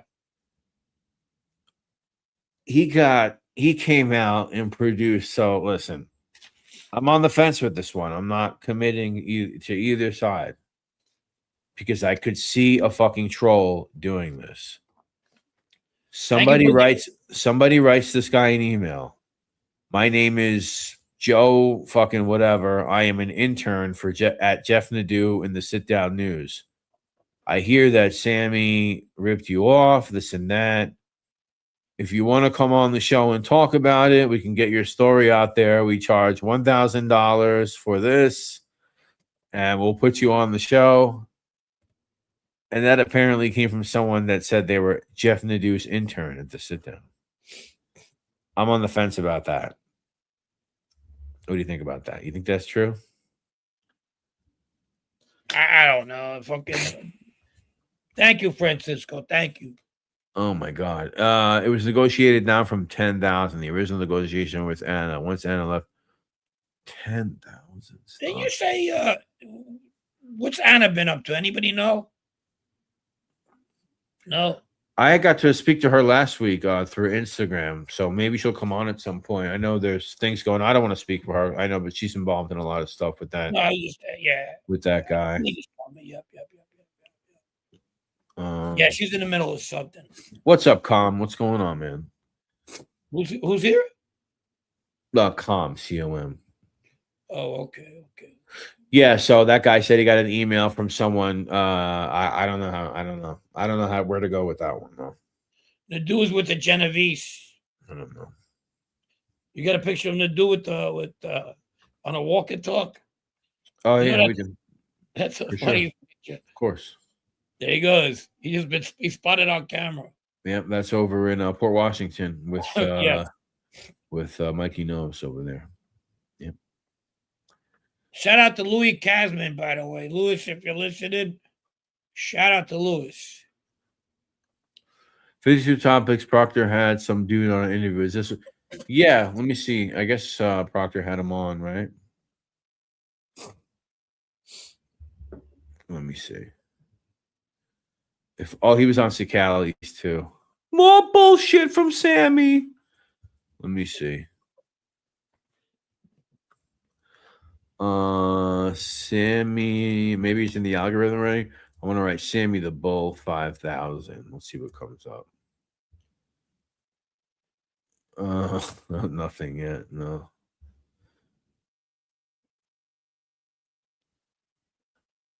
I don't know. I'm not going to keep going into this, but yeah, apparently he got ripped off. Okay. He's been on a few shows, so check it out. Check it out. See what Sammy the Bull did and his team. They ripped him off. Come on, 22 more likes, people. 22 more likes. We do the trivia. Southie says, has anybody heard anything good about Sammy? Supposedly he is born again. Unfortunately, I have yet to meet a decent born again. Usually it's a money grip.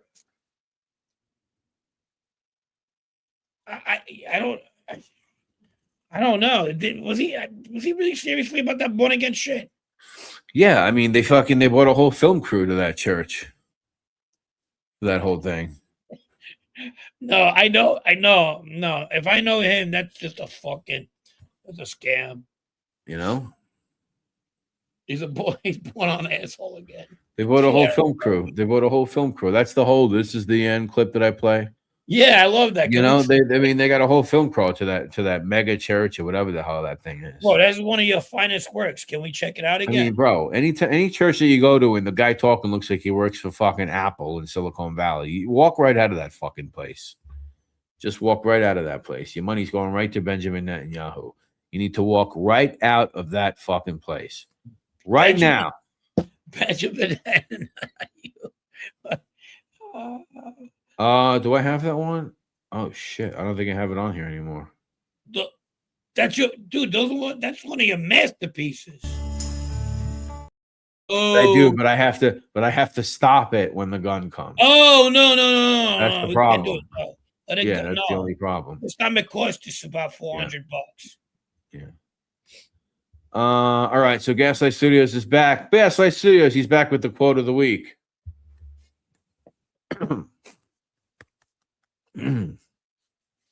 The mother of all battles has begun. Saddam Hussein, January 1991. History quote of the night. Thank you, Gaslight Studios. Appreciate that. Not bad. I voted for you, and shortly after you receive a letter in the mail for jury duty, I see Sammy at the deli in Howard Beach. I was that fucking. I know where I was that night when that shit happened. When the Why first would anyone want to do this for a contract? When what happened? In 91, the first day of that fucking the first Iraqi war. I was with my cousin Dino at his bachelor party. Oh, okay. At Taj Mahal. That's a long fucking time ago. How many years ago? You're talking about 34 years, 5 years? Yeah, his wife was pregnant with his first kid. That fucking long time ago. What is even left for Sammy to tell? Oh my God.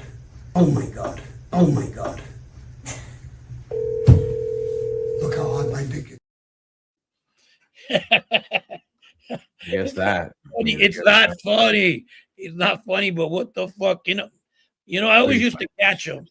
Remember when that girl used to talk, "Hey, Sammy." Yeah. What's her name? The girl you Yeah. suing him. "Hey, Sammy." He used to look at her every time when he'd say something perverted. Even though, Right. You were telling me that, yeah. yeah, he'd be like, I hope she found that.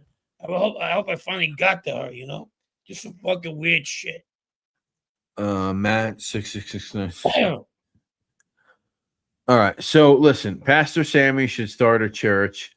He would fit right in with the prosperity gospel. Yeah, he should start a church. That would be great. Get up on stage with a nice black polo shirt, some acid wash jeans, and some 2010s Diesel jeans shoes. You know, the ones that Diesel jeans used to wear. They used to make shoes. Diesel jeans used to make. I remember Diesel. Shoes. They're expensive fucking jeans. Wear it off kind of shoes. Expensive jeans. And those type of shoes. And just get up there and do your thing. I found God. And that's it. He's at a seminar today. The fourth. He went there as the fourth be with you. He went there as R2D2. May the fourth be with you. Yeah. That's went right. there Lisa as said that R2D2. before. Oh, that he's R2D2. R2D2. R2D2. The R2 the bull. D2. His character sent a deposit of 2,500. Then he sent 1,500. Fucking, there's a sucker born every fucking day, every second. Yeah. I don't know. Don't They should make like a fucking Gotti version. They should only do it on the 4th. The movie Gotti, but with fucking Star Wars figures. Yeah. Like you R2 holding his fucking nuts. Well, fucking, who could be Gotti? Who could be Gotti in the Gotti version of fucking? I don't know. Palpatine, maybe. I'm not sure. Who? Palpatine. Who the fuck is Palpatine? Palpatine, not Alpatine. Alpatino. Alpatine, yeah. Yeah, with fucking Palpatine. Gotti. Instead of fucking lightning, he's got fucking spaghetti. He throws spaghetti fucking bolts at you. Angel could be Chewbacca. Alpatine, fucking guy. Oh my god. Nah, Chewbacca could be who could Chewbacca? Gotta be a big. Gotta be a big. Chewbacca's always talking on the phone. Chewbacca Ruggiero. Quack quack. Quack quack. Quack. Oh, Jabba the Hutt, Scotty. There you go. Who's fucking Yoda? Paul Castellano? No, Giacomo's Jabba the Hutt, and he's got a woman there chained up like Princess Leia. Remember, he had Princess Leia as the slave. That's what he's got. He's gonna have. He's got a slave woman. Slave woman. You girl, me man. Oh yeah. Cave. I can see retarded mob fans join the Mafia Church of Sammy and give the money to him. When you could give it to me, I made my bones. I could see that happening. Sicily. I could see the retarded mob fans join the Mafia Church of The Sammy. fuck I could see that happening, like a meet, or I could even see probably like a meet and greet at that church. That might be possible. What would that be called? What would that seminar? What would that be called? It would have to have like a nice title. We'd have to have a nice title. I don't know. But fuck, check this out, though. Dude, he talks about fucking passing the Statue of Liberty when he came to America. Fucking Statue of Liberty went like this, like when he came out. Motherfucker. Jabba the Hutt's Messina, yeah. He talked about the Statue of Liberty. Didn't he say he came on a boat or something like that? Oh, I don't know. I'm not sure. Bro, I didn't read that book. I don't know. Lisa, did he say he came on a boat?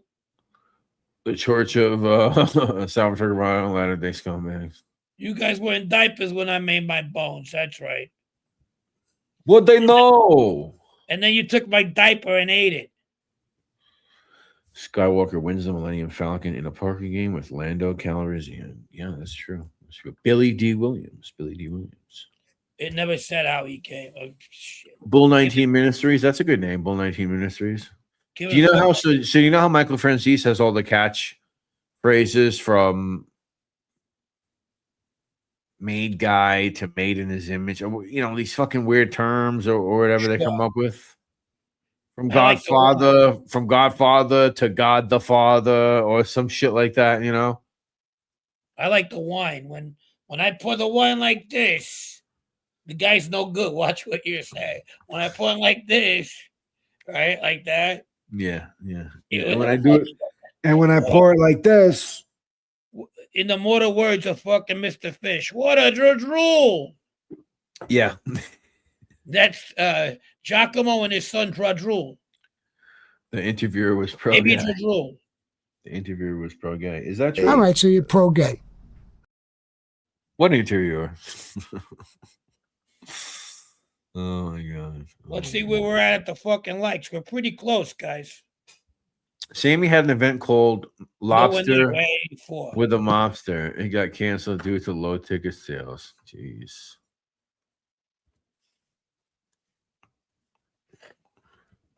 Like those alpha bitches who charge young men to abuse them in a money field and cry each other's. Oh my God.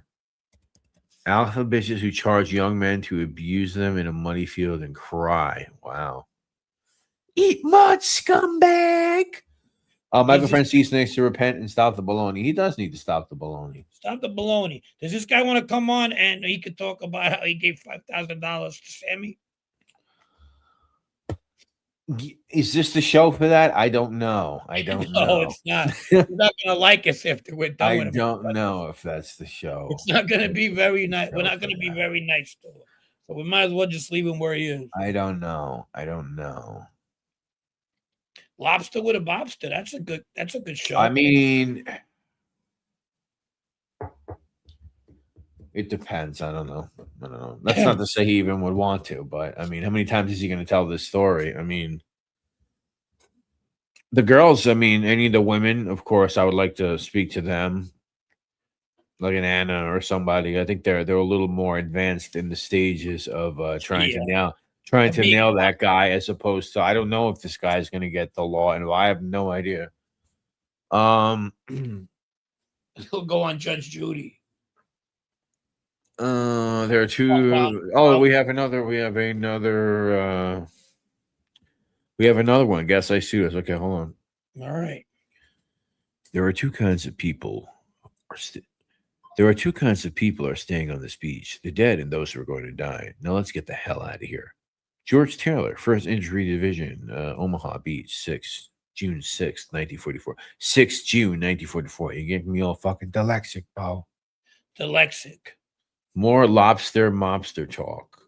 Anna is escaping the bull. It's like the fucking Magnificent Seven over here. The Clash. That'd be great. Like, think of a fucking name of a movie for a Lifetime movie, about Anna and the bull's experience. What was the name? Escaping the Bull. That's what somebody said up there. Yeah, Escaping the Bull. Yeah, Raging Bull. How about that? No? Raging Bull. Well, you can't use that. We gotta make a nameplate on Raging. Full of baloney. Masturbating Bull. Masturbating Bull. I will say there is something shady going on. I don't know. Raging There's bullshit. something shady going on in that side of town. Good. Raging bullshit. The whole family. Raging sitting bullshit. Francisco says he don't like this. He say yuck. Raging bullshit. Francisco A-Light is good. Also, some Ruggiano Jr. and Gene. Ruggiano Jr. Oh, Ruggiano, so you wanted to reach out to him, right? Yeah, let's reach out to Anthony if he wants to come. I like Anthony. Okay. We could play crepes for him. Crepes. Don't think I won't either, guys. Don't think I won't either. Bam, bam, bam, bam. Do the best foods. Don't think I won't do that. Don't think that I won't. Crepes. And you know what that is. I just want to know what it is. And you know who that'll be. Somebody said that somebody asked him about it and he was laughing about it, and you came up in one of the shows, but I couldn't find what show that was. I was looking through like his last couple of lives. Yeah. Ruggiano Jr. is class act, 37 years clean from drugs and alcohol. Yeah, he is. He is. And he's not annoying about it either. He's not an annoying person in recovery, because people in recovery are like, half of them are like Jehovah's Witnesses too. I mean, they want to tell you what they're getting on my fucking nerves too. You fucking recovery motherfuckers, you quitters. You're getting on my fucking nerves too. Okay. Yeah. All right. Just thought I'd give you a piece of my fucking mind too. Quitters. I'm proud of them. Quitters. Quitters. Get on my fucking nerves. I mean, yeah, you can't tell something because you had fun. Now you don't want somebody else to have fun. You know what I mean? Yeah. All right. So I got to sign in. I'm not taking a picture of you guys in the chat, just so you know. I have to do this QR code to sign in to my other Google. That little fucking gadget that Pro had.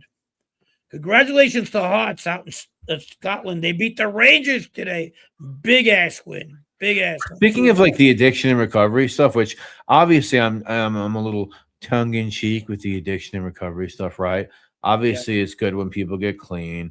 But if you notice, there's like a weird intersection there's a genre of human being on YouTube. There's like the intersection of addiction and recovery and pedophile hunting. You ever notice that? Like those two worlds come together somehow. Like that No. mindset is like kind of wrapped up in one ball, and there's like this genre of people. We're all in addiction and recovery. We all want to kill pedophiles, and we like America. There's like this. Oh yeah. Well, that's not bad then. There's like this thing. It's not bad, but it is a type of person who is not bad, but it's just a thing. I don't know. I can't describe it. Maybe I'm fucking That's the nuts. worst people in the It's world. the crossroads of addiction and recovery and pedophile hunting. That's a genre, that's a genre. Those two together.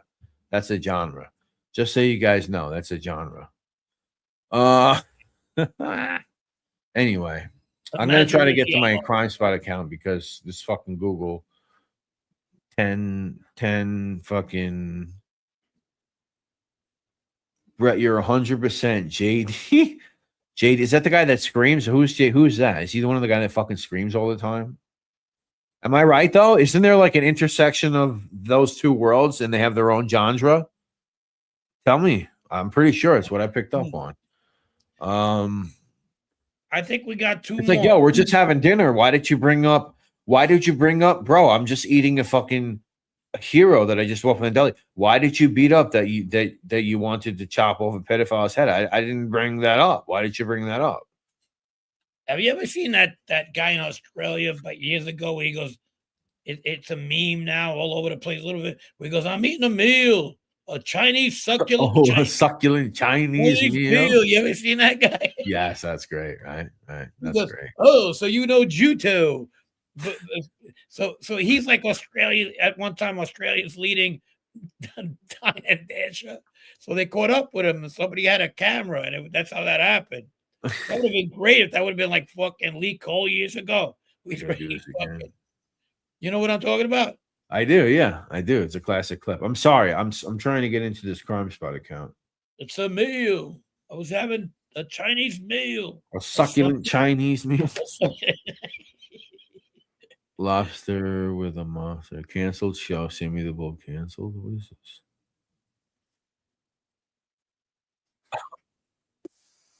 Oh, dude, that's disturbing, JJ. What the fuck are you trying to do to me? Hold on. All right. Holy crap. Some of those pedo hunters are sickos themselves. Yeah. I mean, I'm not. See, I'm right. People are starting to catch on about the intersection of pedophile hunting and addiction and recovery. Oh my God! Some of those pedo hunters want more. Oh, murder is overrated. Once velocity broke, the social sticker fell apart.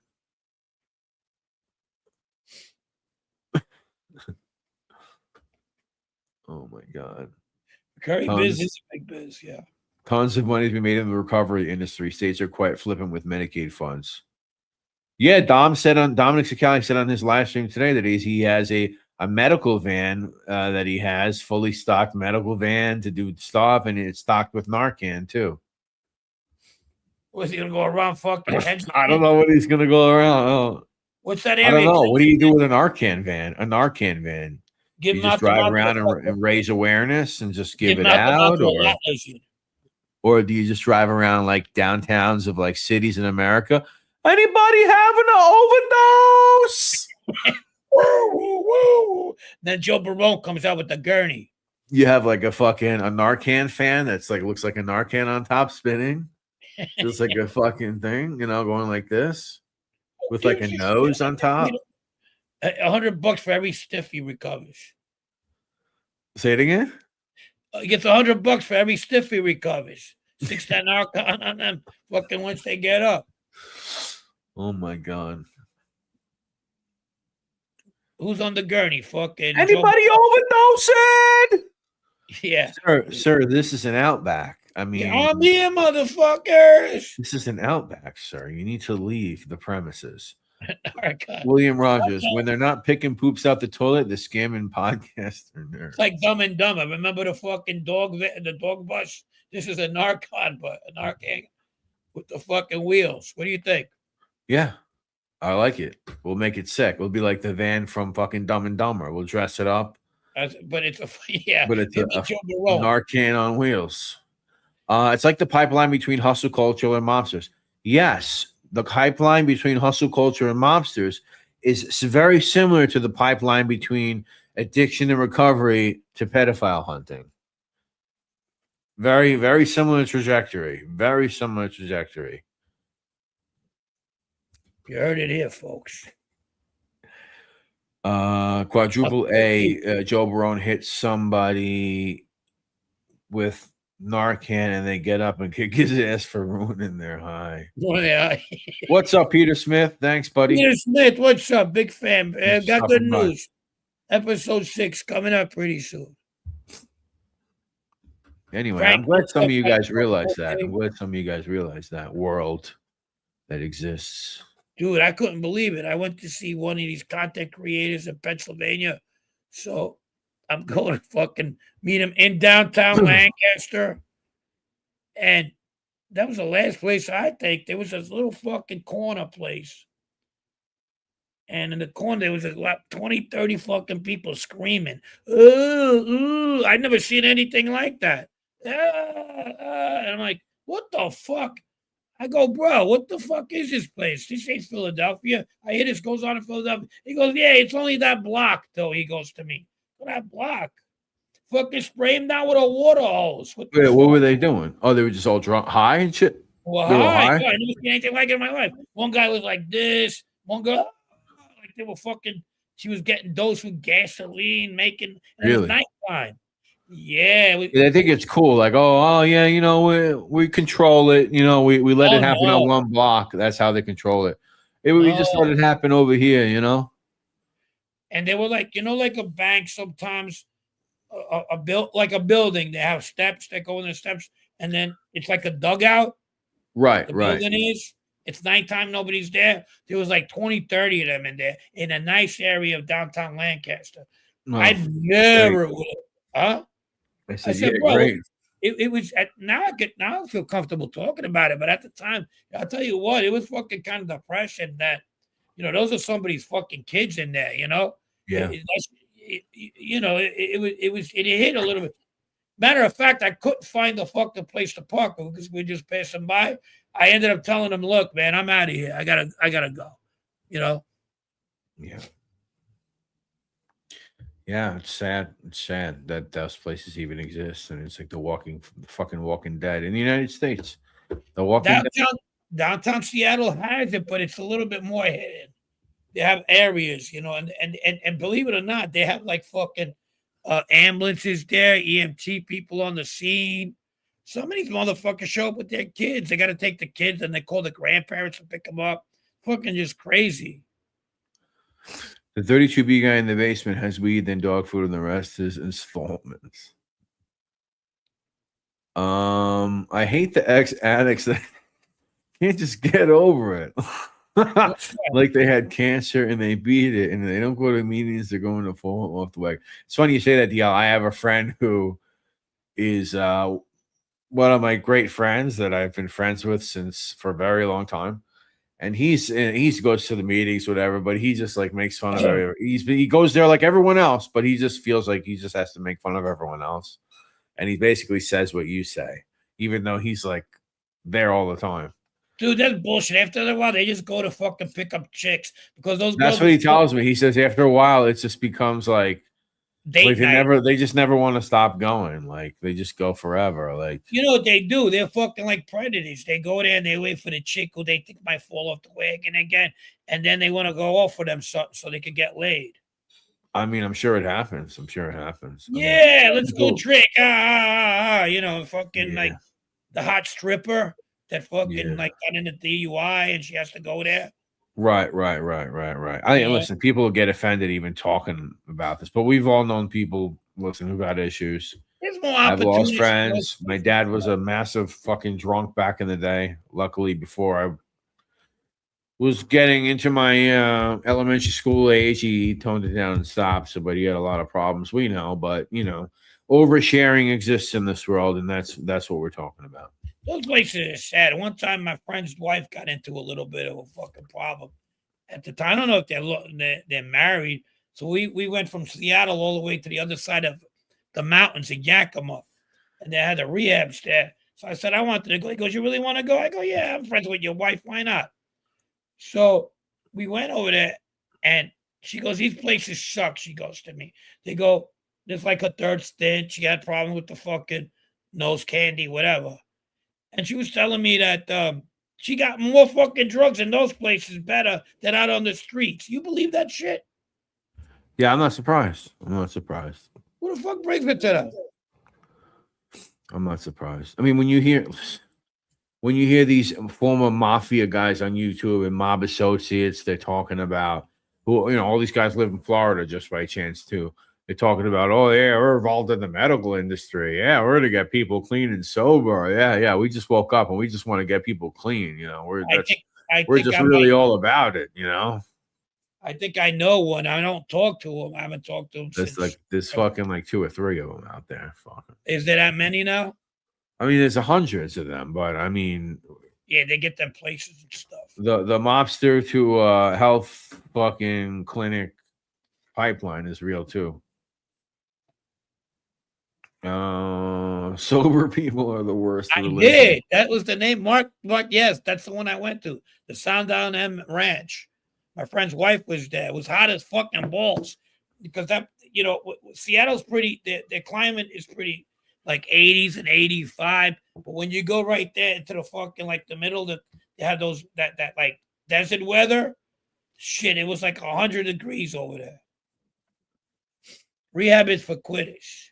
Yeah, it is. Brad, don't give Dom any ideas. Dude, he's already there. What do you mean? He's already there. Frank, I heard you had a mutual friendship with with who though? No, I had friends of mine when they were in jail with him, but not me. He was a lot older than me. I knew who he was. I didn't. No. My mom works there. Mark says. Where? Where the spot you guys were just talking about. Yeah, we went to this big fucking auditorium. We had to be supportive. Like I said, her girls was young at the time. I felt bad for her. Her husband, a friend of mine, was going through a lot. He owned a business, and he had these 2 young kids at the time, and they needed their mom, So he was going through a lot of shit. He was clean, usually the other way around, So yeah, I decided to go. She I think she's doing all right now. They're not together no more. Look at this. Very nice. Peanut butter butt 100 likes. I love lady boys. 199. Thank you so much, Peanut Butter Butt 1. Somebody clip that up of me saying that. Clip that up. I love lady boys. Somebody clip that up. Clip Frank too. Over here, Hell's Angels and Chaldeans are huge actors in those clinics and homes making money. Yeah. The rehabilitation industrial complex. I guess that's what they call it. Hey, Brett, what's your feelings on the casino at Citi Field? I have a friend who's a table dealer at resorts. He said it's very chaotic. Yeah, so they're finally having tables at resorts, huh?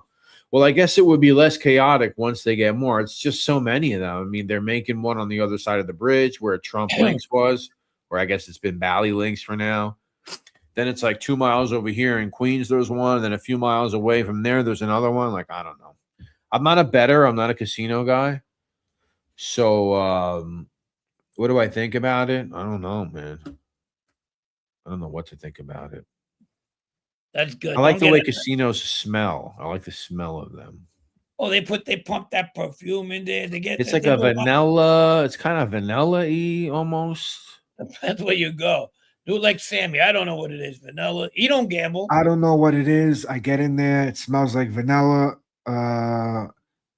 Almost like that latte that I had the other day at Starbucks.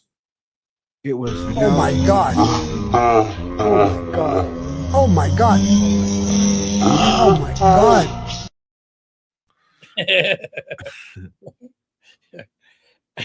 Oh, that reminds me. What's his name? Lambone sent me this thing that Sammy's licking his lips again. What the fuck is with this guy and licking his lips? Oh, the fuck knows. Insane. You see me pasty. He's fucking. I told you, he's like that guy in that movie. The white guy. What was his name? Powder. What movie? Oh, Powder. Yeah. He likes powder. Probably needs fucking. He needs a chapstick the size of a baseball bat. This thing he sent me. Lobster with a mobster.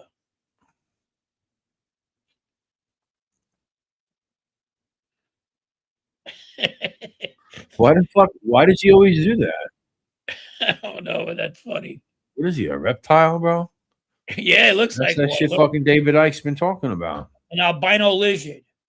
And fucking reptiles. That's who it is. Ruggiano's been sober for 35 years, but he acts like. You think so? You think He so? sounds like he's still drunk.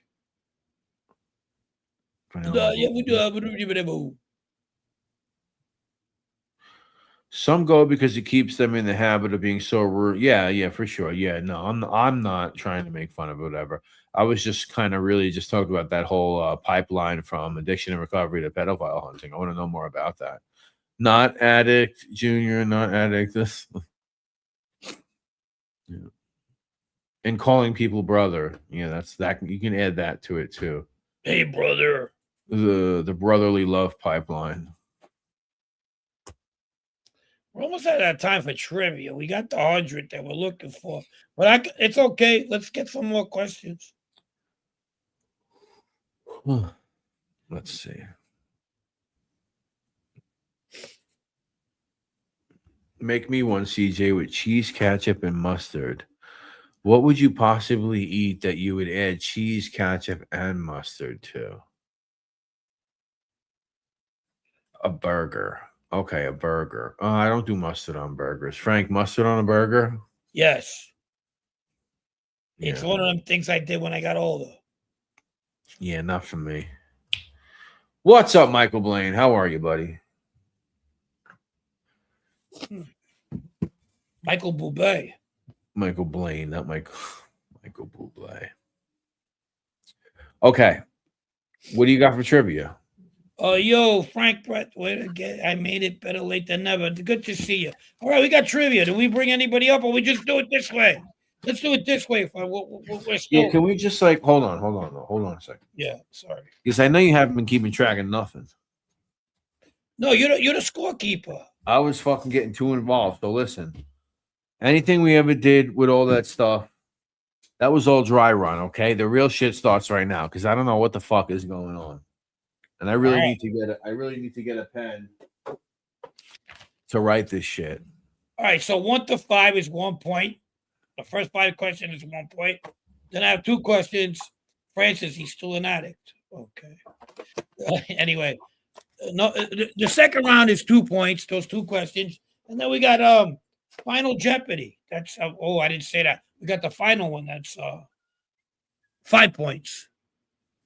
All right, let me get my stuff here. We're gonna really get into this. Hold on a second. Let's do it the right way. I said, hold on a second. What's your trivia with Tony Silo? Is that guy still around? Who knows? I don't even know what I'm doing. He doesn't allow me to be on a fucking show. What do you want me to do? He doesn't want you to be on the show? She doesn't. No.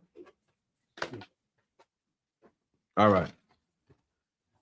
All right. So let's really fucking do this shit, huh? Let's do it. Let's really fucking do this shit. Trivia. Use the computer, use Notepad. You see that? You see how this guy, look at the big brain on Dayon. I should have just used the notes in the computer. Fuck it, I'll just write it. It's fine. All right. Trivia. All right, and then next week, what we'll do is we'll have the poll style questions like we did last time, so we can keep tally that way. We'll let the computer do it. Anyway, question 1. Let's hit it.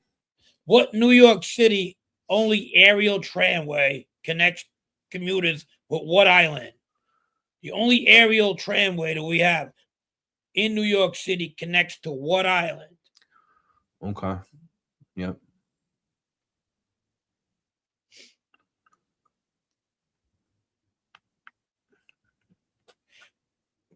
Right. Joseph Rikers. That's funny. Roosevelt is right. Roosevelt is right. Yeah, we got that. Who's that? AP Rock. AP. Yep, it's Roosevelt Island. Anybody ever seen that movie Nighthawks? AP Rocks. Yep.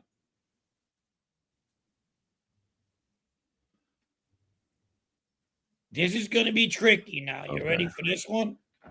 Go ahead. It's like kind of a part two, but it's the second question. Roosevelt Island is part of what borough? Okay.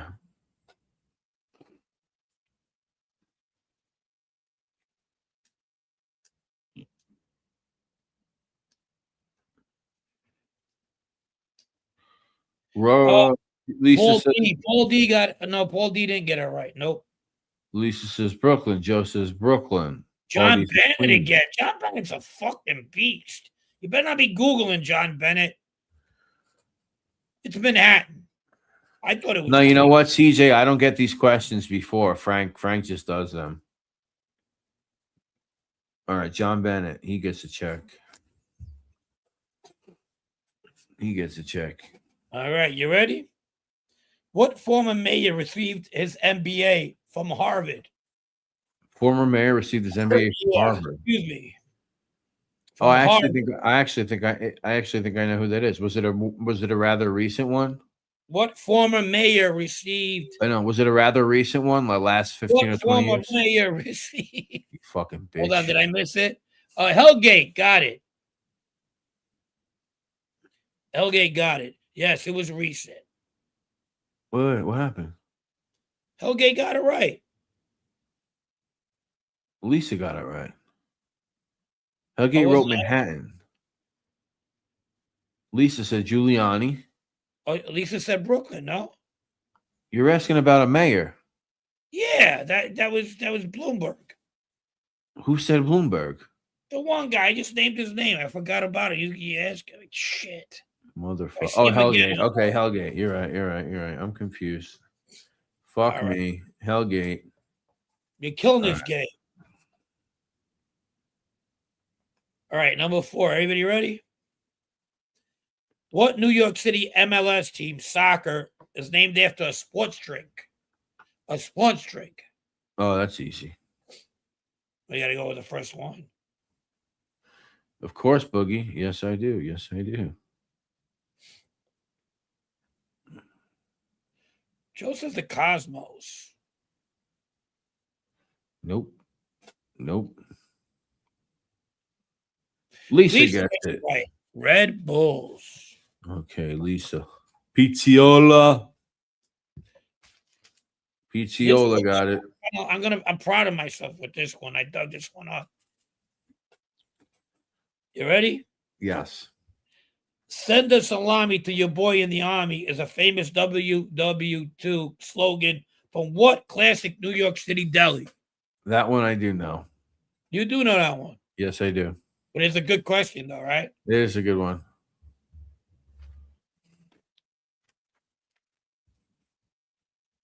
You got a smile out of you. Why do you like that one? There he is. John Bennett again. John Bennett again. Look at all, Damn all it. the The story was second. John Bennett again.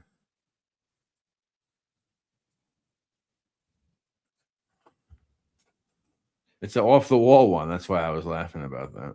Second round, we're at 2 points. Second round, we're at 2 points. We got 2 of them. 1, 2, 3. Triple Score says I was first. Mason, John Bennett, Hellgate, Lisa. All right, go ahead. Ready? Round 2. Francisco Horner's coming in with Cats. He's a little late there, Chief.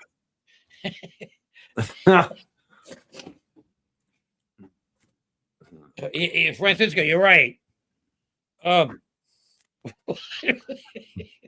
Okay. I'll have what she's having. Give it what he's at, right? What Ramon song sings about a beach? What Ramon song sings about what New York City beach? Bernard Getz. Yeah, Bernard Getz Beach. Bernard Getz Beach. Who's the guy who just got a serial killer? How about him? There you go, Hellgate. Boy, Hellgate.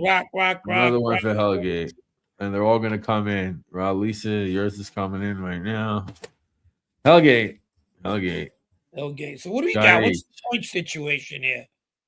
I got it. I'm doing the points now. Because the last one is 5 points, so I want to know if anybody has a chance. Well, these are worth 2.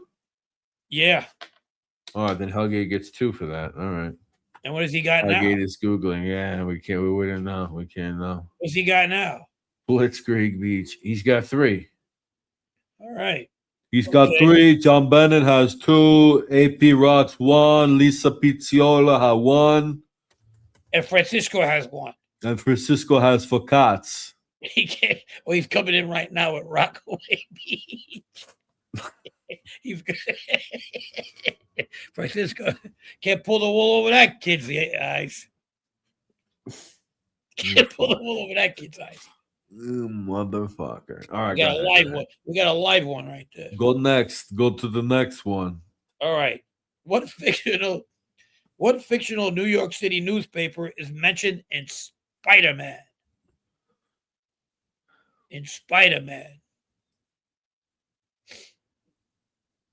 Internet lagging in Peru. Yeah, that's what it is. In Spider-Man. Lisa says the Beacon. No. The Bugle. It's the Bugle. AP got 2 more. I didn't even know that. If I did, I forgot about it. It's the Bugle. The Bugle. It's the Bugle. Hellgate should know that. You fucking Astoria boy. Now this one is kind of like a Spider-Man 2, not the Daily Planet. It's kind of like a Spider-Man question as well. Which I don't know if it's going to be fair because the Bugle, but because Hellgate came so quick with the Bugle. What's the scores right now as we go into Final Jeopardy? AP Rocks is 3. John Bennett is 2. Hellgate is 3. Lisa is 1. Anybody could win, I guess. It's the last one is a 5-pointer. So here it is. Stan Lee, creator, went to this Queens high school. Stan Lee, creator of Spider-Man, went to this high school. Same as Peter Parker, aka Spider-Man. What high school did they go to? And if you ever watch like Spider-Man the movies, he goes to the same high school too. Yeah. There it is. Lisa got it. Lisa got it. Bam. Lisa got that one. Lisa got 2 more. So now we got 3-way tie for 3. No, she got 5. 5 points that one was. That was worth 5? Yeah, that was the last final one. 3, 4, 5. Okay. That was a pretty hard one unless you knew. That's I believe that Lisa's kid goes to Forest Hills, which is a very good high school, by the way. Yeah, Lisa's coming up first, then Hellgate. So I have to take them from the order that they come for us. I don't know. Apparently, you guys are saying a different. Matt says, no, Hellgate, you did not. And graduate. Anyway, this is going to carry over anyway. So that's it for tonight? Yeah, that's it for tonight. All right, so this is going to carry over. We'll carry the scores over. I'm sorry, we never had a good system. So AP Rocks, you're in 3. Bennett, 2. Hellgate, 3. Lisa Pizziola, you won tonight with 6. But we're going to carry these over. How long are we playing this game for? Every week. But it's got to end at some point. Somebody's got to get something at some point. And we got to give him a prize. I'll give him. We should come up with the mob stuff too, like Proletarian said. All right, next week we'll do. We gotta mix them up. This category is New York. The first to reach 21. And then I gotta get the. I wonder if I put the poll.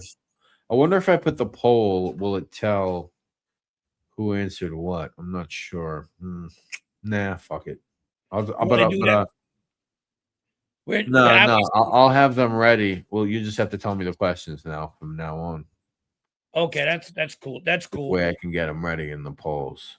All right, so we do the New York category until somebody hits 21. Let me resume this poll. And let me see you guys. Just write whatever you want in the comments. 1, 2, 3. 1. Just write letter. Write 1s and 2s and please. 22. That's not an option. Oh, thanks. I watched that actually. I listened to that. Calm. Thank you. All right. So let me see though if it tells you who's answering what. No, it's not going to tell you. It's not going to tell me. All right, but I'll do it anyway next time because that's kind of a cool thing. I like that. All right, let's hide the poll. Up That's your a good ass. poll. But, we could do a poll for other things, like who thinks this he really did. Can you we make could it ask bigger? Can I make the poll bigger?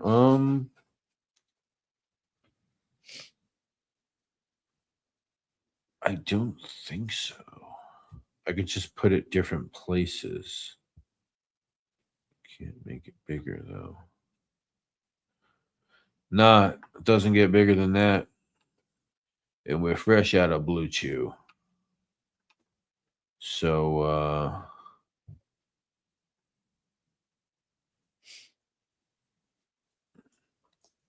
anyway, we're good? We're good. Yep. You can put it in the chat. Okay. I could put it in the chat also. So let's test this out now anyway. So if I resumed it, show it, it doesn't say that I could put it in the chat.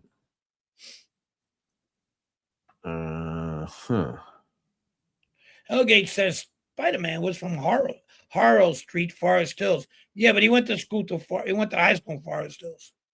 Banners, media assets, style. I don't know. I'm not sure how to do that. You can do a poll in the chat. Not on stream yet. Oh, I have to go to the actual YouTube thing. Yeah. I know what you're talking about. I know what you're talking about. Okay, hide the poll. Okay, but we can do a poll. We can do more polls anyway on anything. We get straight up fucking PBD in here. Yeah, in the comic books, he went to school. It was filmed in Forest Hills. I get it. But in the comic books, he went to Forest Hills High School. And that was the same high school that Stan Lee, the creator of Spider-Man, I think he created the Hulk as well. I'm not a big comic book guy. I just remember, all the kids who used to read them in school, and I used to ask questions. You know what I mean? Yeah, I'm not a comic guy either. I'm not a comic book guy either. Yeah, the Hulk was Marvel Comics. I remember that, and Stan Lee was the creator. Gunsmoke does polls all the time. Yeah, maybe he does them through YouTube. The model filming in the year 2000s. What did that look like? Stan Lee was God, Hellgate says. He never read a single comic book. I tried, I guess. I never got into it. He does it with YouTube. Yeah. I'm not, I'm not here like that. Comic-Con is an interesting place. Yeah, Comic-Con's cool. Comic-Con, yeah. Comic-Con is cool. Who needs Comic-Con? You could come over here on a Monday. Huh? Who needs Comic-Con when you could come up here on a Monday? You can come hang out here. The Hulk was a combination of Dr. Jekyll and Mr. Hyde and Frankenstein. All of them together, huh? Yeah. Was there like a Dracula fucking superhero? A superhero that Blade. Did Blade have fangs? I don't know. Blade was a vampire. A vampire superhero. You know what I mean? Was Blade a vampire? I don't know. Who's this week's crumb bum? It is on my book. Should we go anymore? You're a real crumb bum. You're a crumb bum, real crumb bum. Some asshole who thinks it's okay to grab women by the hair, just like the Stone Age, and then run them through gutters. Yeah, I think he wins this week. And it has nothing to do. Exactly. Let's do your poll. Do they agree with me on the crumb bum of the week? Okay. New poll.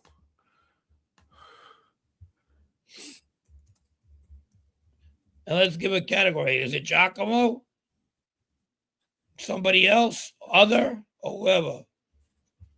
Oh, who did that, Camilla? Fucking Giacomo did that. He talked about how he should fucking run somebody who's on the fucking chat's head, like grab her by the hair and just he loved to fucking just rip her hair out and drag her through the gutter, just like fucking Salvatore used to do with him. Oh, Mr. Sala, please don't hit me. I don't do it no more. I swear. Please don't hit me. Actually, no. We'll just let you guys. So here we go. So create the poll. Start and show the page. All right. So there it is. There's the poll. You guys see the poll? Do you guys want the poll on that side? I think it's so you can read it better like that. I like that. From left to right. It's Giacomo. Read it. Read the options. Read the options. It's good. Look at this shit. Read the options. It's always Bernstein. I like that. A guy who paid Sammy's money. I think he did. Is it Sammy the Bull? Is it guy who paid Sammy the Bull? Is it always Bernstein or is it Giacomo? You got to put 1, 2, 3, or 4 in the chat to count your numbers here. All right, 100% Jack so far. Jack me off. 100% Jack. Fucking pig likes to hit fucking things. We're mixing it up. Guy who paid Sammy. Oh, he's taking the lead. Shit. He's coming in. Oh, he's Bernstein. Oh shit. It's always Bernstein in Philadelphia. Oh shit. Guy who paid Sammy is at 20. Imagine he wins. Holy shit, look at this fucking guy. Sammy the Bull. Okay. I like that. Guy who paid Sammy. Hey, DL Chrome, you can't cheat. Nah, it doesn't work like that. Come on, DL. You fucking cheating bitch. That doesn't work like that, though. I don't think you're allowed to do that. That won't work, DL. Yeah. Frank's getting in, too. He's trying to cancel out your 17 threes. Yeah, I don't know, Joe. I can't make it bigger for some reason. Oh, wait a second. Could I? I just maximized myself. Hold on. Somebody likes the guy who fucked screwed Sammy better.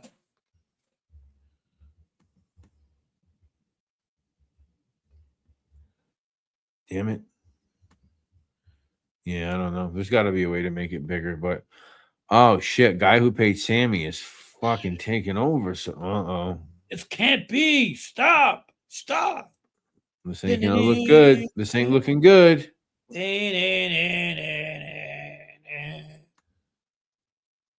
All right, I think we'll give it 2 more minutes. 2 more minutes. Please. World War. This reminds me of the Trump fucking election. You know, when Clinton comes in and he's all dancing with his wife, and you know they thought they had it in the bag. Hold on 1 second. I'm sorry. I took it off the screen. Wow. Not even close. 4 all day. Guys, if you just put in a 4, put it in again because I don't know if it counted because I took the thing down. Or, I mean, I'm not trying to get a 4. I'm just saying. Put in your number again. If you literally just did it within the last 28 seconds. Fucking DL. No, you can't, DL. He's fucking working it out. You can't circumvent the fucking system. Everybody has fucking got to fucking manipulate the system. Good for you. I gave you all right. I think we're winding down. All right, so I think that's the end of the poll. So how many Giacomos? Oh no, that's the old poll. I am so I was looking at too. Where's the other? Yeah. Dude. I am so it's Giacomo. No, man. Oh shit. Look at this. This is Giacomo close. Tomato. This is close. The guy who paid. Put up a poll right now. Put it on X right now. Tell me who is the crumb bomb of the week? Is it the guy who is Sammy the Bull? Is it the guy who is paying Sammy the Bull? Is it the guy with the Bernstein? Or is it the guy with the big head in Pussy Lucy? Bernstein Cowboy. Bernstein Cowboy. Do the poll right now. Put up the poll. Tell me what they say. Tell me what they say. They tell you. I am Zohan. All right, Carmela Falco put a 2. I think Carmelo. All right, we're winding down. I think we're gonna give it 30 more seconds. 30 more seconds. That'll make it 2 hours and 25 minutes. 30 more seconds to get this poll finished. Giacomo in the lead with 43%. Come on, does Giacomo have 2 more percent? 2 more percent for Giacomo. Giacomo 2%. Guy who pays Sammy the Bull, 38%. 38%. 2 more for Sammy the Bull. And we're winding down now, ladies and gentlemen. We're winding down in 9, 8, 7, 6, 5, 4, 3, 2, 1. 2 trailer park girls going around the outside. Right? We'll end it right there. Giacomo wins with 45%. Guy who paid Sammy the Bull had 35%. And the other guys are at 9 and 9%. But guy who paid Sammy the Bull came in 35%. Wow. That's pretty good. I think he's somebody to look for. We might want to have him on here. I think he's somebody to keep an eye out for in this genre. I mean, if he's getting 35% out of 100, he's big action. He might be big action, cuz. Francisco coming in with his choice. Oh my God. Oh my God. Well, Giacomo won, and the other guy, it was rigged. The votes weren't rigged. Come on. They weren't rigged. What do you think this is? Francisco was the final vote. He came in with Giacomo. He just came in now. What do you call that? The unopened votes from overseas. The what? Came in, you know, when the election was close, those envelopes that were fucking open from overseas. Oh, the absentees? Well, Francisco was the absentee vote. Oh, yeah. He might have been working. What was that company that they said was screwing everything up? iScam. He might work for Dominion polling stations or something. iScam. You one of them fucking Dominion boys. How do you know? Pull up the poll that said he's working for Like a prize at the feast, rigged. It was rigged. Yeah. All right, ladies and gentlemen, let's give it 3 more minutes. We'll make it 2.5 hours. We'll make it even. Thanks for hanging out, everybody, tonight. Let me give a special shout out to Mr. Puppet 760, $9.99. Thank you. Southie in the house, 40.50, $20. Half Day of the Jackal, 93.72 with a 5. Pasta Patate with a 10. Gerard Jerry Gonzalez with a 10. BP Pups, $4.99. Boogeyman Com 2. Peanut Butter Butt 1, $1.99, 100 likes. I love Ladyboys. Thank you so much, Peanut Butter Butt 1. This was a good show, guys. This was a really good show. I hope we did not fail you. What are we coming back on Wednesday? Thank you, Francisco the Bullhorn. I appreciate you. Yeah, we'll be back another day this week. We'll come back on this week. And maybe another one, too, especially at 7 o'clock.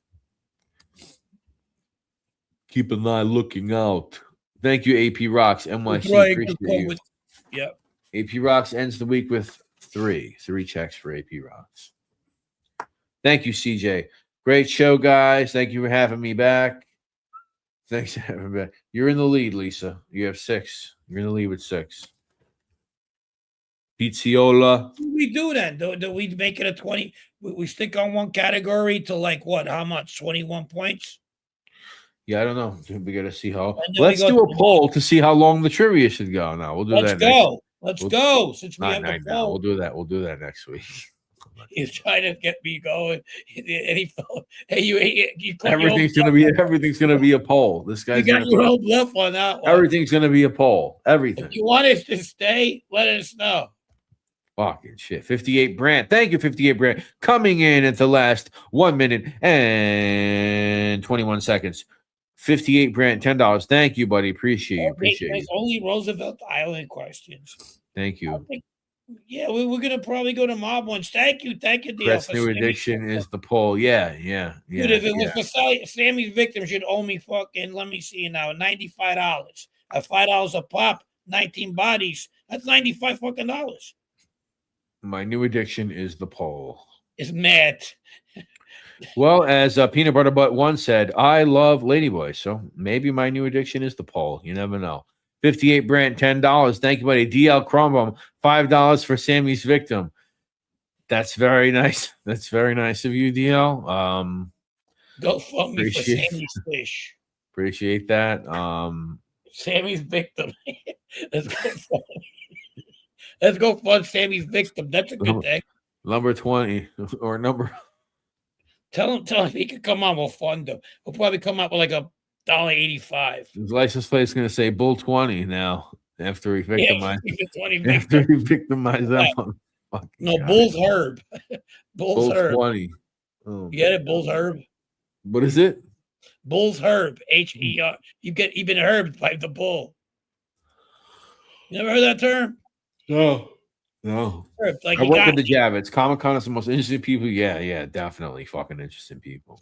CTS Steve, what's up, man? How are you? Hope you're doing well. Hey, what's up, Steve? What's going on, buddy? Yeah, Sammy the Bull is going to be at Comic-Con. He's going to be Is he? He's going to be R2D2. But without the top, he just have everything in his head. Oh my God, dude. You didn't know R2D2 had one of these, huh? He was my favorite character. You know what he did like was, and this is the truth, I swear on everything I love, dead people included, he did like South Park. Really? He goes, that is funny shit. The guy Kenny always gets killed. Oh, Kenny, what was his name? Kenny. I like the fat kid over there. I swear on everything I loved. He used to watch that fucking show religiously. Wow. Ask him whenever you're in there, whenever you're in this question. I don't know if he watches mention. You think Sammy the Bull likes fish sticks? Well, he likes fish sticks. Sammy the Bull like fish sticks? Do you? Hey, Sammy the Bull likes fish sticks. Francisco has an in on with him. Francisco, ask him if he watches South Park. I think that Sammy the Bull is gay. I think he's pretty gay. Francisco Horn. Right. I'll ask him. I remember that show when it came out. Schmiegel. They had the guy that was dying in every episode, and the fat kid, and I think one of them was Jewish, like John Gotti's adopted son. Sammy's victim is Aiden. Who's Aiden? Oh, is that his name? Aiden. Okay. Aiden and abetting. Sorry. Aiden and abetting. Jesus Christmas. We're not nice here. We're not nice. Let's pull that out actually. Let's see that.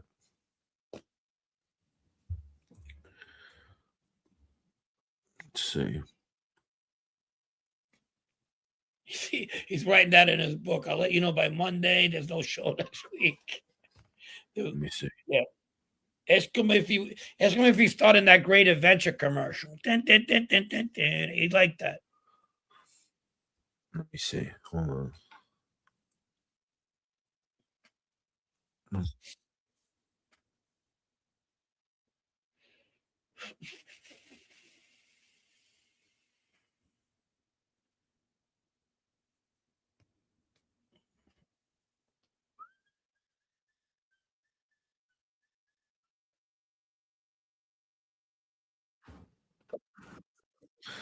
Play a clip from Crime and Entertainment. Go follow Crime and Entertainment. This is the show he was on. You guys can get an idea of what's going on here. Share screen. This is just a short. It's not like a whole thing yet. I was supposed to fly out there on you were on the books. So about a week after communication, they come back and say, hey, to do the podcast, it's going to be $7,500. And it's like, no, it's not. We agreed. We agreed at this number. And it's like, well, that was when so-and-so was here. And I said, look, I don't give a shit. We had a deal. This is what we're going to do. That the deal is the deal. So then, Wade, I send them the rest. And they're like, well, you still owe 50% because I was going to pay the rest when I got there. And they're like, you only pay half. We want the rest of the fee. That way we know you're serious. And shame on me because my wife said, don't do it until you're out there. And they wouldn't put me on the books again until I did it. So I sent them the rest of the money. Okay. So now we get a date locked in. I forgot to mention one of the last communications we had with them when they really shot me the finger was he doesn't want to meet you in person anymore because all these cancellations and whatnot. He'll do it virtual. But I said, oh, okay. I said, if virtual is better, hey, virtual it is. I said, can I have my money back now? Because they agreed, I don't know if they quoted you a price for in-person or virtual, but they quoted me a price for virtual when this first started.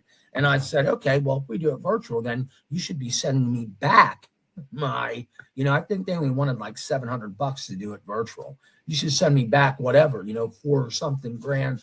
And they're like, no, that's not going to happen. This is your fault, blah, blah, blah. So, yeah, they've been really, for him to even ask for 10,000 or 5. One of the reasons why Ann stranger, I paid him $350. He's my, did he really get to speak? All those I'm trying to be in the. I wanted to tell him to talk about their relationship. How the hell would you interview? So let me see if I follow this. Anyway, that's the only show that I watched that he was on. That's the only one that I knew. Yeah, so that's that. Sammy scammed this guy of $5,000. That's it. Okay, that's sick. That's sick. That's it. It looks like the buck. Oh, Jesus. I figure with $5,000, he'd get a better fucking haircut. He had $5,000 to get what the fuck, you know what I mean? And that I don't know. He's got like a Murder Inc. haircut. You ever see the Murder Inc. guys with their mug shots? Those old guys. back in the day. He's got the fucking Murder Inc. cut. One of the Sesame Street, like fucking Ernie has that fucking hair. Was that Ernie? Ernie? Yeah, Ernie, not Bert. He's got a half an Anastasia. Let me get a half Anastasia. Whoever gave him that haircut should fucking get arrested. Let me get one of them half Anastasia jobs. Let me get one of them Abe Relis jobs. Yeah. What's with the Persian rug? He looks like Sid Luckman, not the football player, but the gangster when he was sent to the electric chair. You know that, right? The football player? That's his cousin, the one who got electrocuted. Was part of Murder Inc. Lepke? No, Luckman. His name is also Sid Luckman. Oh, I thought you were saying something else. Well, he was part of Murder Incorporated, and the other guy was a Hall of Fame Chicago Bear football player. Interesting. Yeah. This guy's the real crumb bum of the genre. Maybe. Go fund me for his barber. Yeah. Oh, you guys are dragging me to the pits of fucking hell with this thing. I'm trying to be a nice guy with this whole thing. About what? With this guy getting ripped off. I don't want to make fun of it. Well, he wants to come on. Let him come on. I don't know. We had Tony Pizza. We had the wrestler guy here one time. Those haircuts and a tattoo in those days, you were a G. Bring him on. Yeah. Why? So you guys can call him a crumb bum? Get him on. I mean, we could get him on. Yeah, well, yeah. You could talk about how you knew him personally, how you spent time with him. And you didn't have to pay him $5,000 either. $5,000. Maybe you could give us $5,000 for having it on. Well, listen, that's what Jeff Nadeau is currently accused of doing. Jeff Nadeau? I was telling you before. I thought it was. Hold on. Wait a minute. You weren't fucking paying attention to that shit. Wait a minute. Oh, I would have went off. Well, I thought it was Sammy. You weren't paying attention to that I thought it was Sammy. Listen, like I said, I don't know if this is true because I could easily see a troll doing something. I know what you mean. I know what you mean. You know what I'm talking about? I do. So you saw it? Yeah. Oh, okay. So I don't have to play it. I didn't know. I now put 2 and 2 together. But that's someone who said was an intern for Jeff emailed that guy saying, you can come on my show and talk about this. I'm gonna charge you $1,000 though. This is great. I think the anesthesia cut was so-called butterfly, big among street people in Italy and came to America. I don't know because I have a photo of my grandfather who's got that fucking thing. You know, I think it was like I don't know what it was. But you're right. I mean, they probably did it over there too. But I have this photo of my grandfather with this fucking the same thing. Like a haircut. Might have been a fucking I don't know. It looks like the Nazi war criminals. when Ellis they get- Island Special. My grandfather was a Brownsville guy too, so I don't know. Maybe he was hanging out with those guys. Really? Oh yeah. But yeah, I don't know. Galante, yeah. So that dude has the same one, but like just the eyes. I mean, the sides are shaved. I think we're getting a half Anastasia over here out of this guy. I'll take the half Anastasia, baby. Just fuck my shit up. Can you just fuck my shit up, please? Maybe reincarnate your Do grandfather. me a favor. Just fuck my shit up. All right, dude. Are we out? You know, I'm sure they're like, ah, fuck that kid, you know, but he just ripped off some family man. You want know, the I've got half a wife, 2 Anastasia? kids, for $5,000. But hey, fucking invite him to the Michael Jackson movie and featuring, you know, in something. Yeah, he's a real stand-up guy. He fits the fucking motto. Now, I apologize, you know, for the swear He words, did but it the gets me sign of the cross. upset. He did the sign of the cross. Apologize for being an idiot. I would have thrown him off a balcony at the Coney Island Hotel down Yeah. to the boardwalk. Another poll, like the chain wallets in the 50s. Yeah, I'd rather have Anastasia here than Persico. That's the two. Grandpa had the cut with the baggy ass slacks, long ass chain. Yeah, I got this cool photo. He's got like this fucking crazy hair. And then he went off to World War I and killed Nazis. It's the kid in play. Yeah. That's it. All right, dude. All right, ladies and gentlemen. Thank you so much for hanging out today. Thank you to everybody who donated. Thank you to everybody who stuck around for the whole chat, who took part in the polls. Who had the worst hair in Mob? I don't know. Maybe that fucking Pagliarulo guy. He had a bad one, right? The guy in the Gambino family. You ever see the charts? He's got hair like this, and he's older guy, fucking real older Like guy. the one with Bobby Glasses. What's his name? There's a photo of him and Bobby Glasses. No. I know which way you thought. No. If you look at the charts in the 90s, there's this older guy. He must be like he was a heroin dealer, like 75, 80 years old. He has hair like this. Really? Yeah, like fucking yeah. Time for a fatty in what's the Zyno man? Oh, it's in. Is in.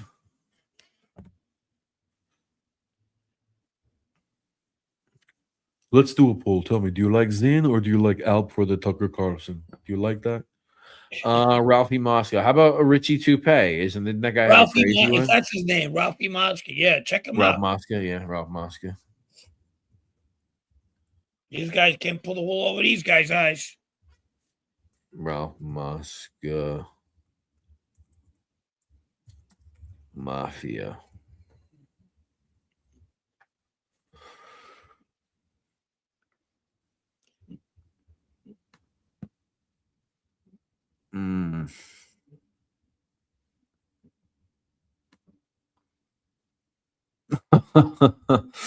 Yeah, I've seen that picture before, but I don't know. I couldn't. I didn't scream. Honestly, it didn't scream Toupee to me at first. I'll be honest with you.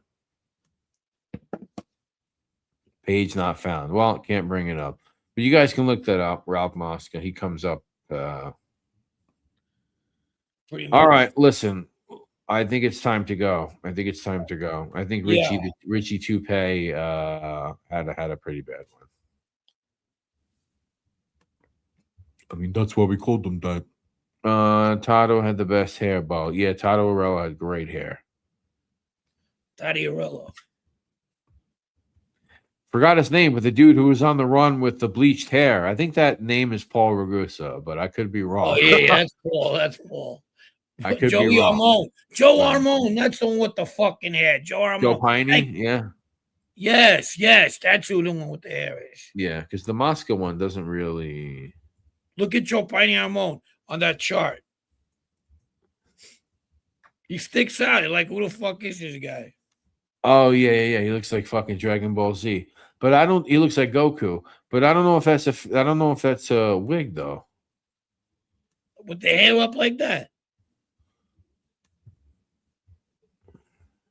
Let me see. You know, he used to wear the comb over was Because when he's older, he looks like he just has like regular like old man losing hair. no. This is like when he became an old man. Oh, I don't know. I think you are talking about Moscow. Joe Beck. No, Joe Beck always he just lost his hair. He didn't have like ridiculous hair.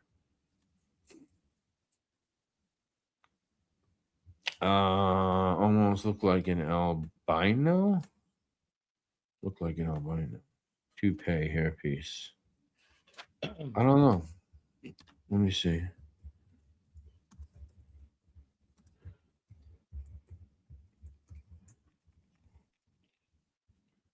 All right, dude, before I fall asleep here. You falling asleep? Yeah. Why are you falling asleep? Maybe fuck. I don't know. Tired. Hold on. Yeah.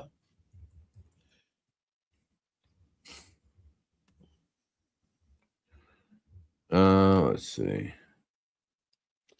All right, fuck it.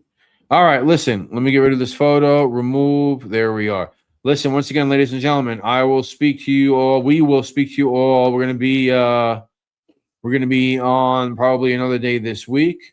Appreciate everybody. Thank you, Matt. Thank you, DL, Mark Askew, Sonny Boss, Lisa Pizzatola, Chris the Sultan, Proletarian, CJ, Joseph Pistori, Chris the Sultan. I said that already. Carmela, Hellgate.